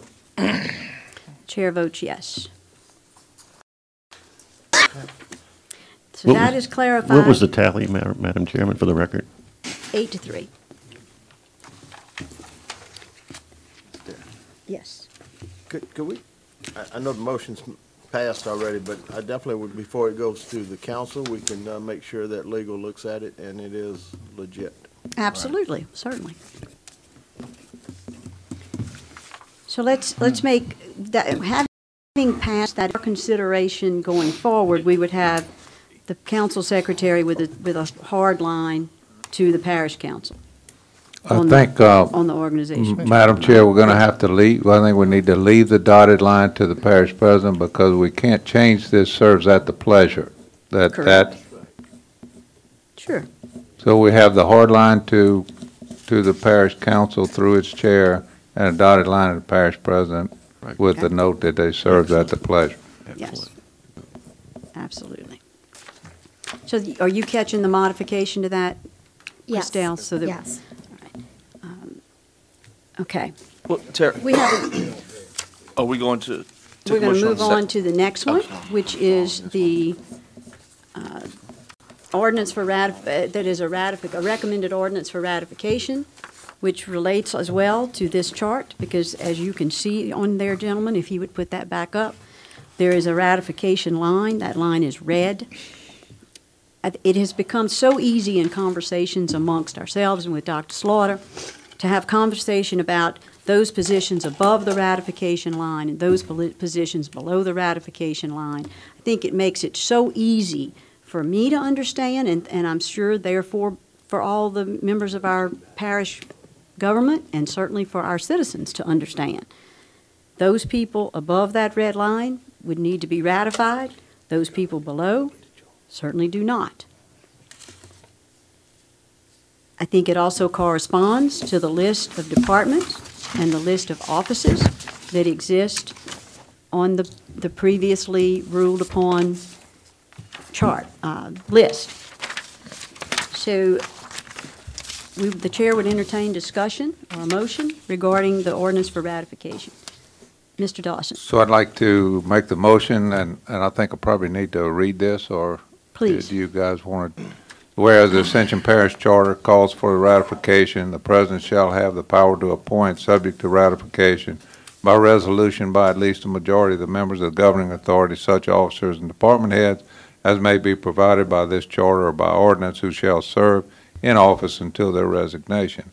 And whereas the charter does not provide the specifics of ratification, leaving this to the governing authority to establish by ordinance. And whereas the council desires to establish the specifics for ratification, therefore be it ordained that definitions, a tentative appointment is an appointment made by the president to a position requiring ratification. Tentative appointments will expire if they have not been ratified as required by charter and ordinances as of the 120th day following tentative appointment.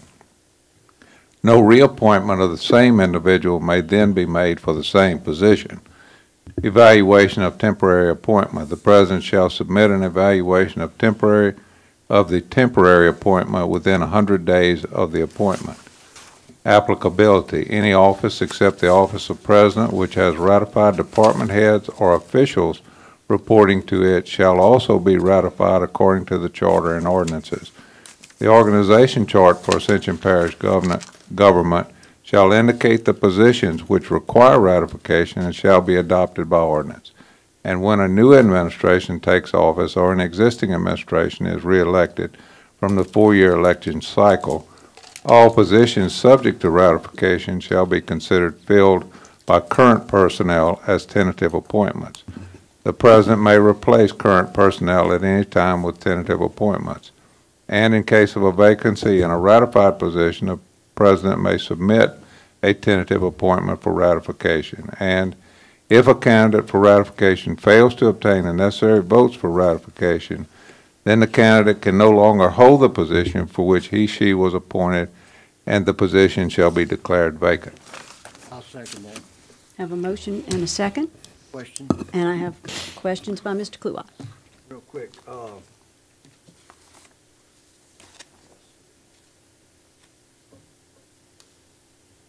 On the, I guess, O'Neill, this is based on the fact that, as people have brought forward that they need to, they plan on being around, got a day of, time of evaluation, and they should be brought forward to be ratified. This is what other parishes do. Right, that's it. So,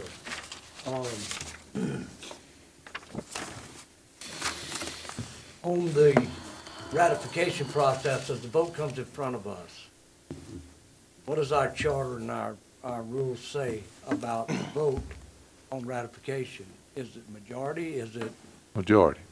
majority present, majority? Yes. Majority, right? Right.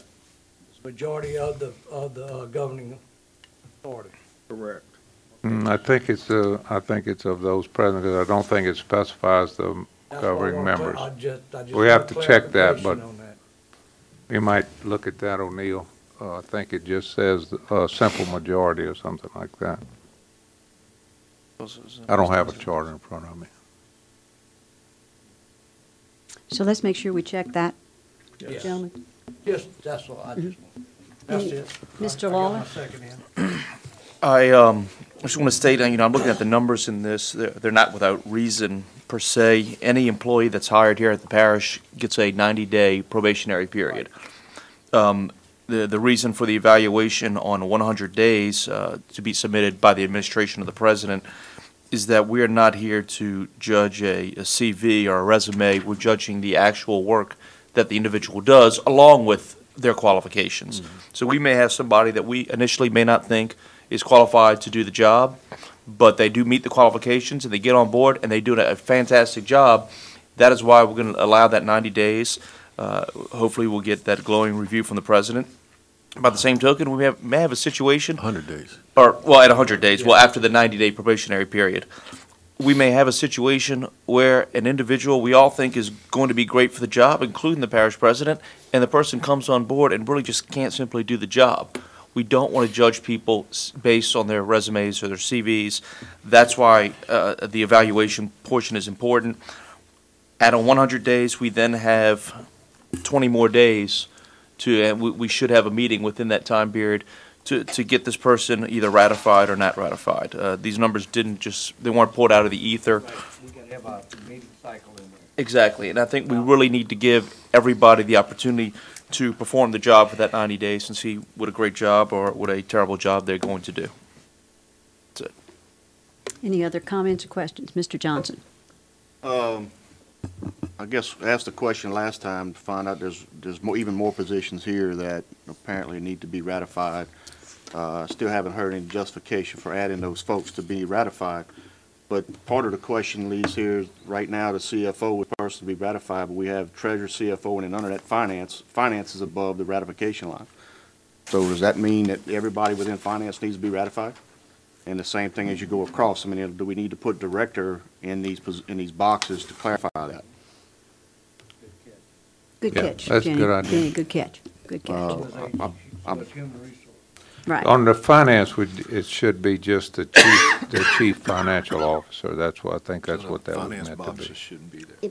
If you, let me maybe explain why this is this way. This is a functional organization chart that in the discussion of ratification, it got added to it. So the idea of making sure that everyone understood that your treasurer can be the same as your chief financial officer, that person needs to run your finance department. So we tried to figure out how, can you put it all in one box, but you know, they could have a separate person who is the finance director. We do see that in some jurisdictions where you have a CFO and a treasurer, but you have a finance director. So again, what we were looking for was consistency in terms of qualifications for those positions, labor grades, and that sort of thing. I think that all of these positions are currently ratified except for Homeland Security, Lamar Dixon, near utilities is vacant. And this one in infrastructure. Ms. Chairwoman, by state statute, the Office of Homeland Security is not a ratifiable position. That's an appointee of the parish president by state law. And the AG's given an opinion on that already. So I would suggest that that be listed as That not needs to be ratified. noted. Okay, that's, we'll, That's the Sure. creation of the Office of Homeland Security. we can make that adjustment. So it would be the Director of Finance or the CFO, the Director of Planning and Development, the General Manager at Lamar Dixon, the Director of Public Works, and the Director of Utilities, And the Director of Human Resources. and the Director of Human Resources. We got that, we have that ordinance that we just moved, Right. which outlines these people that we're gonna ratify. Correct. Yes. Yes. The List one of that Christelle brought up, we The have list of 5, we approved to move forward with the 5 existing and 3 additional. So we would need That to are take gonna off. be, they'll have to office. be ratified because the charter says any department heads that are by ordinance have to be ratified. So those are automatically on the list. I would make the recommendation we take off that second dot with organizational chart and just list the offices that you're going to ratify. I personally do not like codifying the org chart, and I won't support that, but I do like this ordinance and what the procedure is outlining other than that. Put those, change it from the organizational chart showing which ones will be ratified and a list of positions that are going to be ratified. And that clarifies everything. I'm sorry, can you tell, are you proposing an amendment to the ordinance? Yeah, I would say eliminate the org chart, the organizational chart for central government shall indicate the positions which require ratification, just list those positions out. CFO, Planning Development Director, Human Resources Director, Lamar Dixon Director, Public Works Director, and Utilities Director.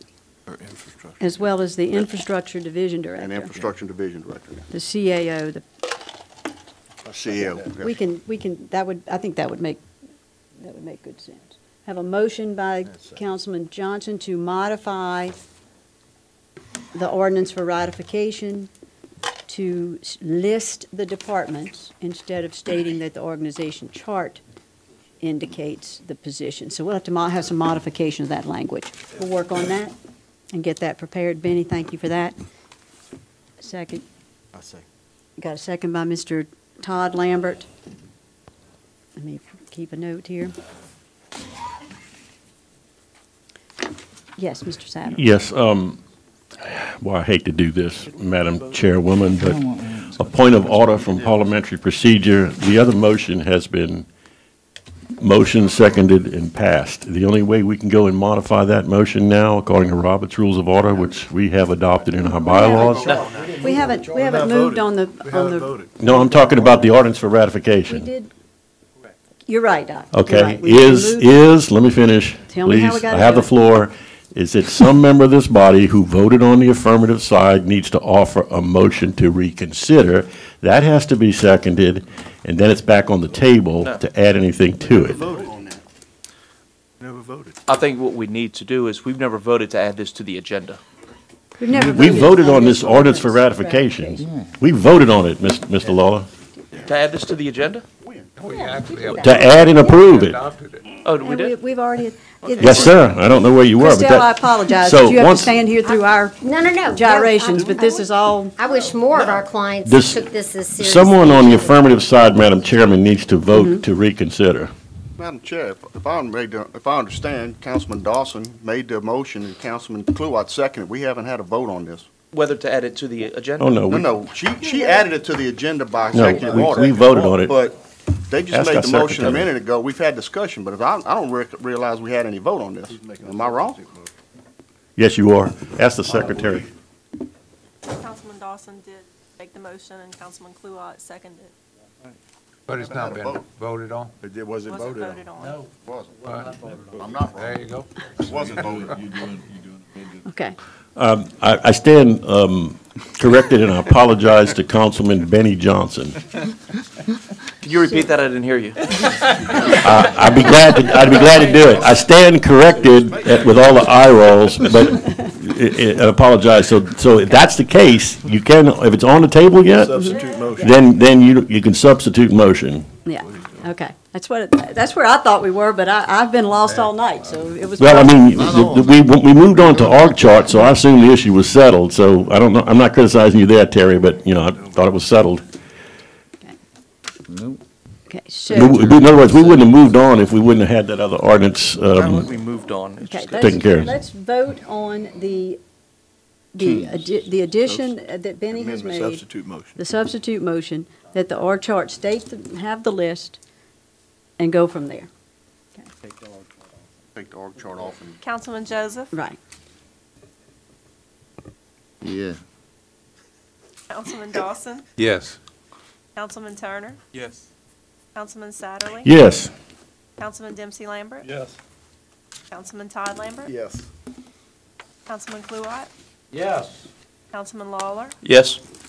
Councilman Cagalati, Yes. Councilman Johnson. That ordinance passes with the amended version.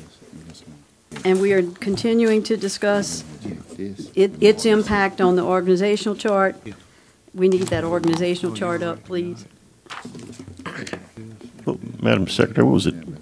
What was it? It was unanimous, Tally was 11-0? yes. So that, I don't know, we've been kind of cutting on and off all night, so Okay. here with the chart. Kind of confusing. Now, the chair would entertain a motion whether or not to codify our org chart as you see it in front of you. I think it is accurate, with the exception of the changes that were made with the parish council by ordinance that just passed, or the recommendation of an ordinance that just passed, with the dotted line to the parish president, the solid line to the parish council, the parish secretary. And I believe we had some discussion, and I would like to have some discussion about the CFO and their reporting relationship to the president. Well, Terry? Yes. Also removing Homeland Security from the ratified position. And removing Homeland Security from the ratified position. And should report directly to the parish president. That's what the state law says, that authorizes you to Yes. receive those funds. Okay, and we've got We that. want those. So, Christelle, let's make sure we're getting that change as well. Yes, and there was also discussion about adding mental health, but And it was adding- not Adding moved. mental health, exactly. Let's make sure that the No, CFO, but that's not, mental they health. don't But work. mental gonna health be is a ratified, separate- So it's No, it's just a change. it's in just org added chart. under one of those. yeah, it's just added below the ratification line. You can't see that. I'll make the motion, Madam Chair, that we adopt this by ordinance. I'll second Adopt it as amended. Okay. I have a motion and a second to adopt the amended version of the organizational chart by ordinance. Is there any discussion? Mr. Kluwat? Yeah, I'm gonna just go on record, I disagree with the secretary's solid line to the council and dotted line to the parish president. She is not our employee. That will be Okay. established as we move forward, Mr. Kluwat. Thank you. Any other comments? Mr. Satterly? Madam Chairman, do we need a discussion on, I mentioned this in my first remarks 2 items ago on the agenda. Underneath the Treasury Chief Financial Officer, the potential to take grants and purchasing and move them as offices still below the ratified level, those offices remaining not ratified, but answerable to finance as opposed to answerable to the Chief Administrative Officer. And then, of course, it would flow up from there through the CAO and the parish president anyway. I think that's a good discussion to have. I'm just asking for discussion. I'm not wedded to Doc- this for my vote. Doc, what is that you just said? I just want. Mr. Joseph, I'm asking us to discuss Estelle, what do you taking the see- blue boxes of grants and purchasing, which right now answer to our CAO, flowing down from the parish president, to under our treasurer, chief financial officer, remaining offices, blue boxes, which will then be answerable also to the CAO and parish president in the flow. Christelle, Okay. you have an opinion on that? You could certainly be, it could go either way. We see everything imaginable, as you can imagine. I will say that because you're going through an ERP system, because your purchasing needs to catch up and be more customer service oriented to your other departments, where you put it is less important than making sure it has the right leadership and emphasis so that strategically you're getting what you need from that department. So I did get comments from council members, and I did hear that comment from more than one council member that they thought grants and purchasing belonged under the CFO. That's perfectly all right. I think it's hard to separate people from the functions because this isn't a new organization, but you're supposed to be thinking about functions, not people. So what's the most functional? In your expert opinion, I don't right? think that does not have substantial bearing on anything. Okay. So, Any other comments, anyone? Well, Mr. Dawson? Well, I just had a question. Did we move, is finance moving down below this line? Is that what we said, and we're just gonna leave? No.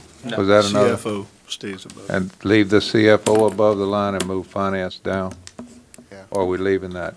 I would actually suggest we take the finance box off. Take it I off? think it's confusing. You don't have that position now in your job titles, so I would It's not suggest really a- take it off, and we just add that in the title of Treasurer, Chief Financial Officer, Mr. President? Finance. I would just like to say, I do believe that this task is for the administration and not for the legislative body. So therefore, I'm opposed to it. Thank you. We appreciate that, sir. Mr. I have a question Cagliari? for Ms. Slaughter. Just a couple of questions. In your experience, has any governing authority, parish level, that you know of, ever codified or codified the org chart within the parish? I have not seen an ordinance that has a picture of an organization chart, but in almost every place we work, there is some table of organization, which you could take and make a picture out of. So somehow, whether that's in your budget book, your budget, whatever. Is it in their ordinance? Oh, lots of times it is outlined in ordinance. But it's not the picture, but it's the reporting structure and relationships in a lot of cases. I think that, it's very important that you give enough flexibility to your chief executive officer and their appointees to do their job. And if I have to change a reporting relationship and it requires changing an ordinance, there's a lag time involved with that. On the other hand, what you have now is total flexibility. And so there's got to be something in the middle so that, again, people can have transparency and everybody can know how the organization's structured and where they fit in. And part two, is this typical of what you see at parish level as far as ratification? Is that a common line, that at positions above that line be ratified? There are some parishes that ratify. St. Tammany, for example, has positions that are ratified. A lot of them do not have positions that are ratified at the state level. You see that sort of thing, federal level, for example. I don't think this is unwieldy because you already have that set up in your charter and you have some positions that are ratified. I think outlining the process that you all just discussed and went through is a good idea because I think it was a little confusing and ambiguous before. So I don't have a problem with that because I think it fits what you're doing. I think maybe the sort of ancestral fathers who came up with the charter maybe thought that would then outline a reporting structure. They spend a lot of time in your charter, in your home rule charter, talking about certain things like human resources and chief administrative officer and treasurer and chief financial officer. So I think that, at the time, those were the positions that I think they thought were neat.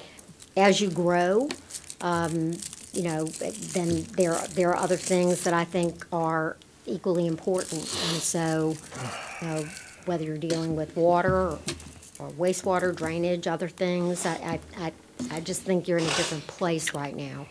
And I realize I may have not answered your question quite as directly, but I think you got to figure out how do you set up a situation where there's an organization chart that you could put online or you could find in a budget book or whatever, and how do you have some mechanism where at any point in time you know kind of where things are.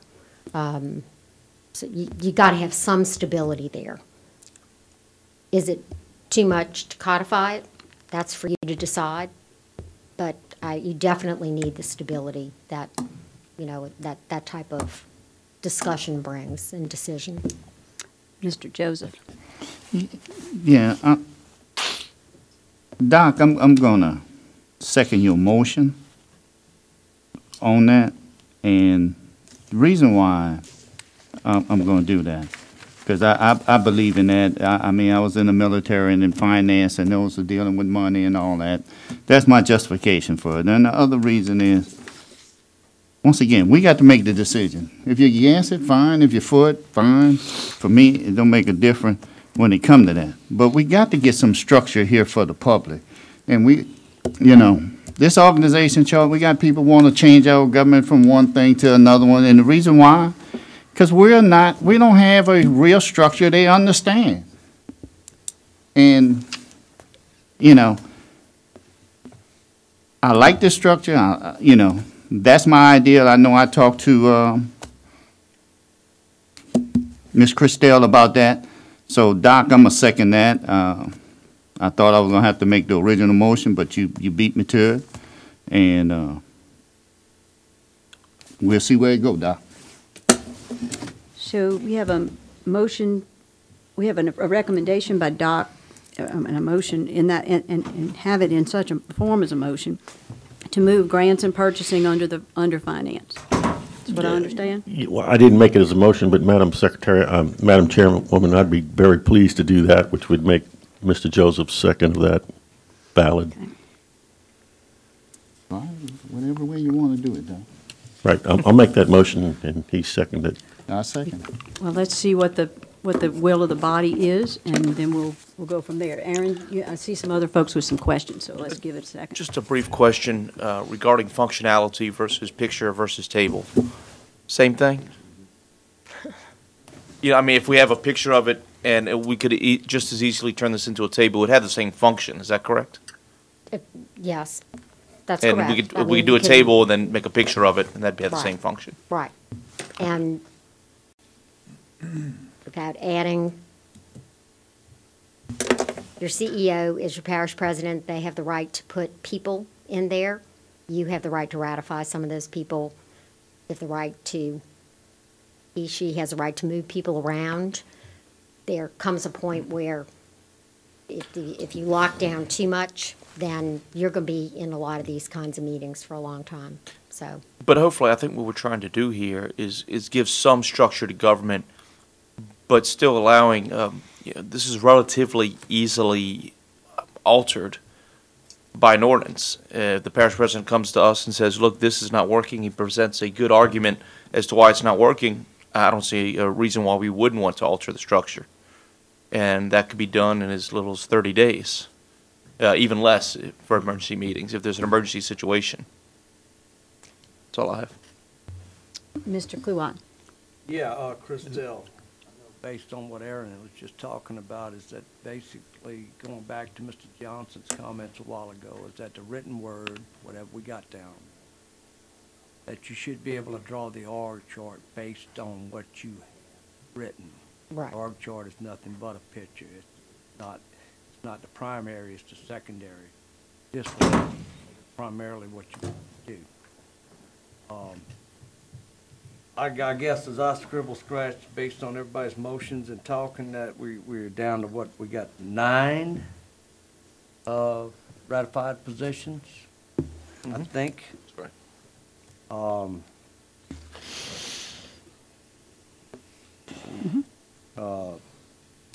So,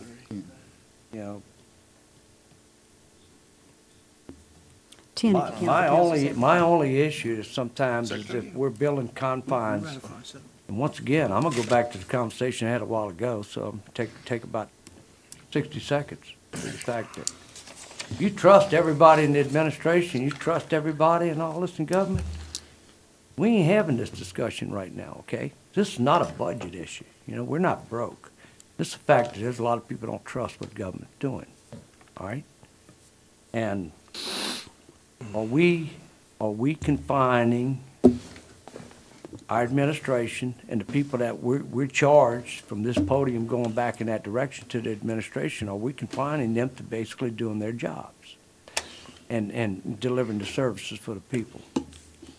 All right? While I'm asked to keep an open mind on both sides of the street, I got to keep that open mind and that back toward the administration. The parish president said that he disagrees with this one, the one that you got up. All right, and I don't know who all, you know, all the deliberation on the other one that was, you know, put up here, but I just, I don't want to get down to the point of telling the guy that's cutting grass that he can only have 4 grass cutters, okay? Put it in simple layman's terms.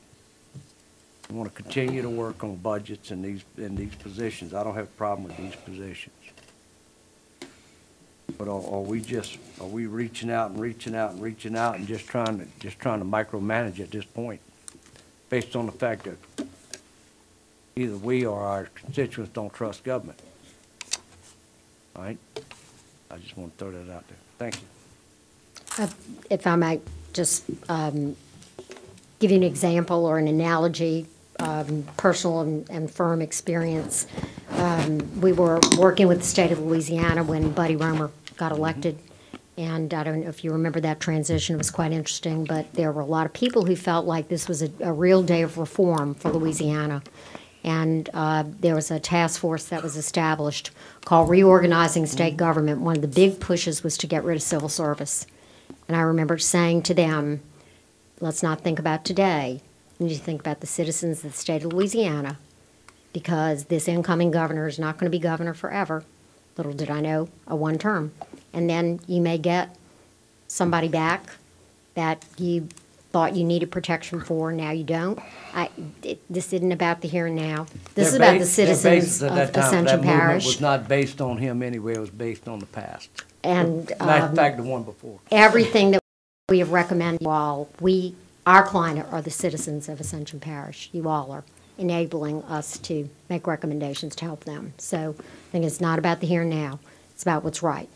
And so when I said that there needs to be something in between locking something down and not knowing from one day to another where things are, that's for the citizens. I agree. Were there any other comments on this end of the? This is on the amendment. We have a motion and a second on the approval. Is your motion to approve the org chart with those changes and all the previous changes? And the second was Doc's? Can I speak to that, OJ? Okay, so let's With make your sure permission. that everybody knows what we're. Madam Chairwoman, I've captured 4 things here tonight after this extensive and I think very healthy and productive discussion. Number 1, the motion before us would be to make the solid line, the current dotted line between the parish council and parish council secretaries a solid line, and also then to replace the solid line between the parish president and the secretaries with a dotted one. Number 2, as O'Neill Parrington has suggested because of state law, we will be removing from the ratification process the Homeland Security Emergency Preparedness Division and putting the direct supervision of that entity under the parish president. Number 3, a la Ms. Christelle Slaughter, there would be removal of the orange box for finance because of the redundancy between that and the Treasury/Chief Financial Officer. And then my amendment to all of that was to have a discussion, which seems we're headed that way now, to put grants also in purchasing up underneath the Treasury's Chief Financial Officer, since that still allows the direct flow that I think Mr. President asked for through the CAO and then the Office of Parish President himself. It really doesn't change. It just moves those 2 offices in, I think, a more tenable position. And so that is the motion. And one more, Mr. Satterley. We got 5? The direct line from for the CFO to the parish president. Yes. Yes. Yes, you are correct. Mr. Dawson. Can I just get a clarification here? We're voting on the amendment to the chart. So we're voting on an amendment to this proposal. After the amendment, if this amendment passes, then we'll vote on the entire thing to see if it's codified in another vote. I think we could do it all at one time. All at once. Yeah. Let's make it all, let's put it Well, all. that's not the procedure. It's not the procedure. What? I mean, the procedure is that you adopt an amendment to an ordinance or to a proposal, and then you adopt the proposal in total, in whole, in a I'm separate. happy to do it that way, In a separate too. vote. As amended. As amended, right. That's fine with me. So- We're pretty lax here tonight because we're trying to accomplish a lot of Well, work. no, you can vote on all the amendments as one. Yes, that's what I'd like to do. And then we'd have to adopt the ordinance as amended. Happy to do that, Mr. Dawson. Okay. You okay with that, Mr. Satterley? Oh, I think the votes are going to be the same, so why not? Okay. All right. So with you, Christelle, have you captured the necessary changes? I believe we have, yes. And so the vote now, gentlemen, clarification is on the chart, clarifications. Okay? In order to secure those. Let's call for the vote, please. Councilman Joseph, Yes. Councilman Dawson. Yes. Councilman Turner, Yes. Councilman Satterley, Yeah, boy. Councilman Dempsey Lambert, No. Councilman Todd Lambert, Yes. Councilman Kluwat, Yes. Councilman Lawler, Yes. Yes. Councilman Cagnalotti, Yes. Councilman Johnson, No. And the chair votes yes. And the tally? And the tally is 9-2. And now we will vote on, the chair would entertain a motion to discuss and then to choose to codify this chart as amended. Mr. Dawson? I'll make that motion. I'll second So- it. I have a motion and a second. Motion by Mr. Bill Dawson, second by Mr. Aaron Lawler. And we would, Madam Secretary, we will vote. We're going to have some discussion. We certainly can have some discussion if there is any discussion more to be I've got- had. I'm sorry, but I Mr. just wanted to Dawson, kind you of get have- a few things on record, so I did do some research on this, on what goes on nationally. And, if you look at model charters, and there's two different organizations, the National Civic League, and then there's a statewide municipal league in Missouri, and both of those talk about the structure. The argument there is not whether to codify that as ordinance, but whether to codify it in a charter or to codify it as an ordinance, with the codification as an ordinance being the lesser of the two. Right.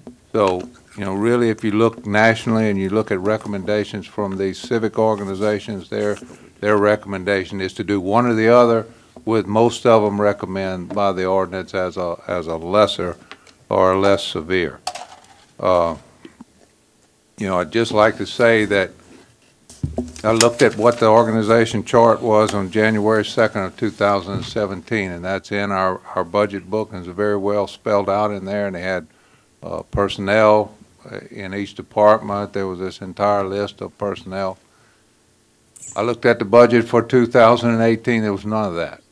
Okay, so there's no organization chart in there, there's no personnel summary in there, there's none of that in there.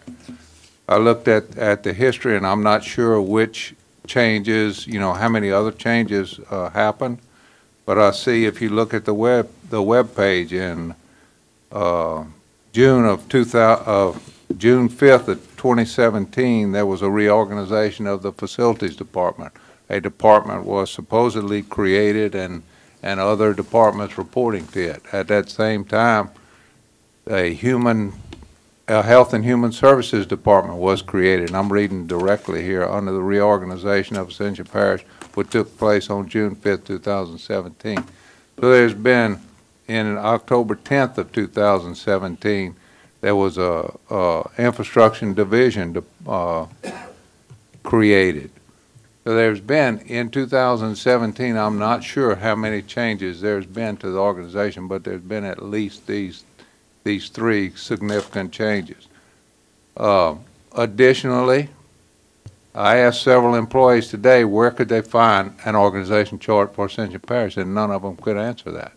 Nobody could answer that. There's not one on the webpage. There's not one that's publicly available.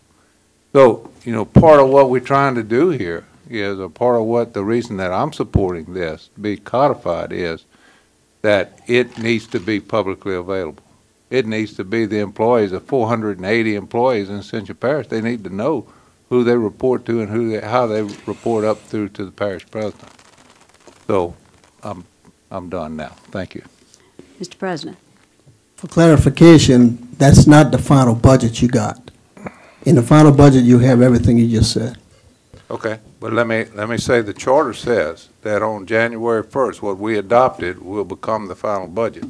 It says if we adopt this in December 1st, it becomes the final budget on January 1st. Now,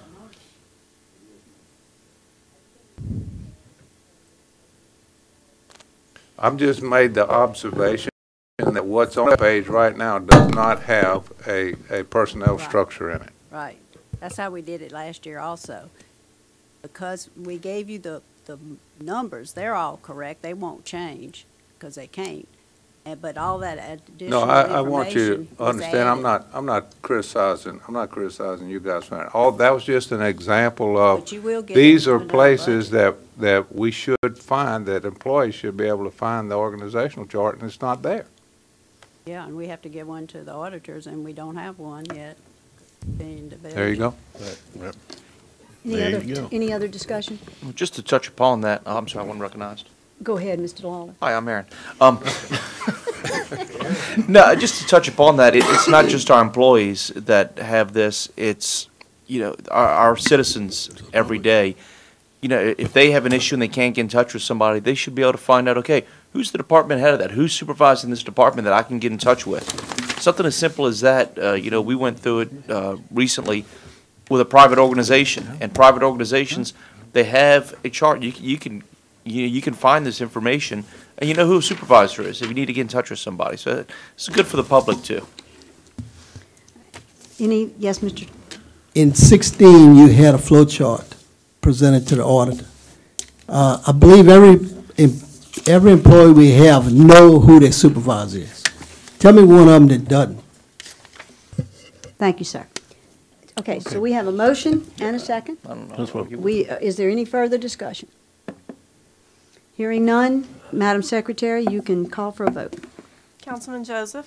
Yes. Councilman Dawson? Yes. Councilman Turner? Yes. Councilman Satterley? Yeah, boy. Councilman Dempsey Lambert? No. Councilman Todd Lambert? No. Councilman Kluwat? No. Councilman Lawler? Yes. Councilman Cagnolati? No. Councilman Johnson? No. The chair votes yes.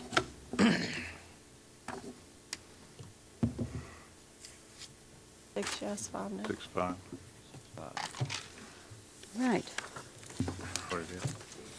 So the thing that I need to do is apologize, Christelle, for having you stand. Madam Chairman, here. could you announce the tally again? Yes, I can, 6-5.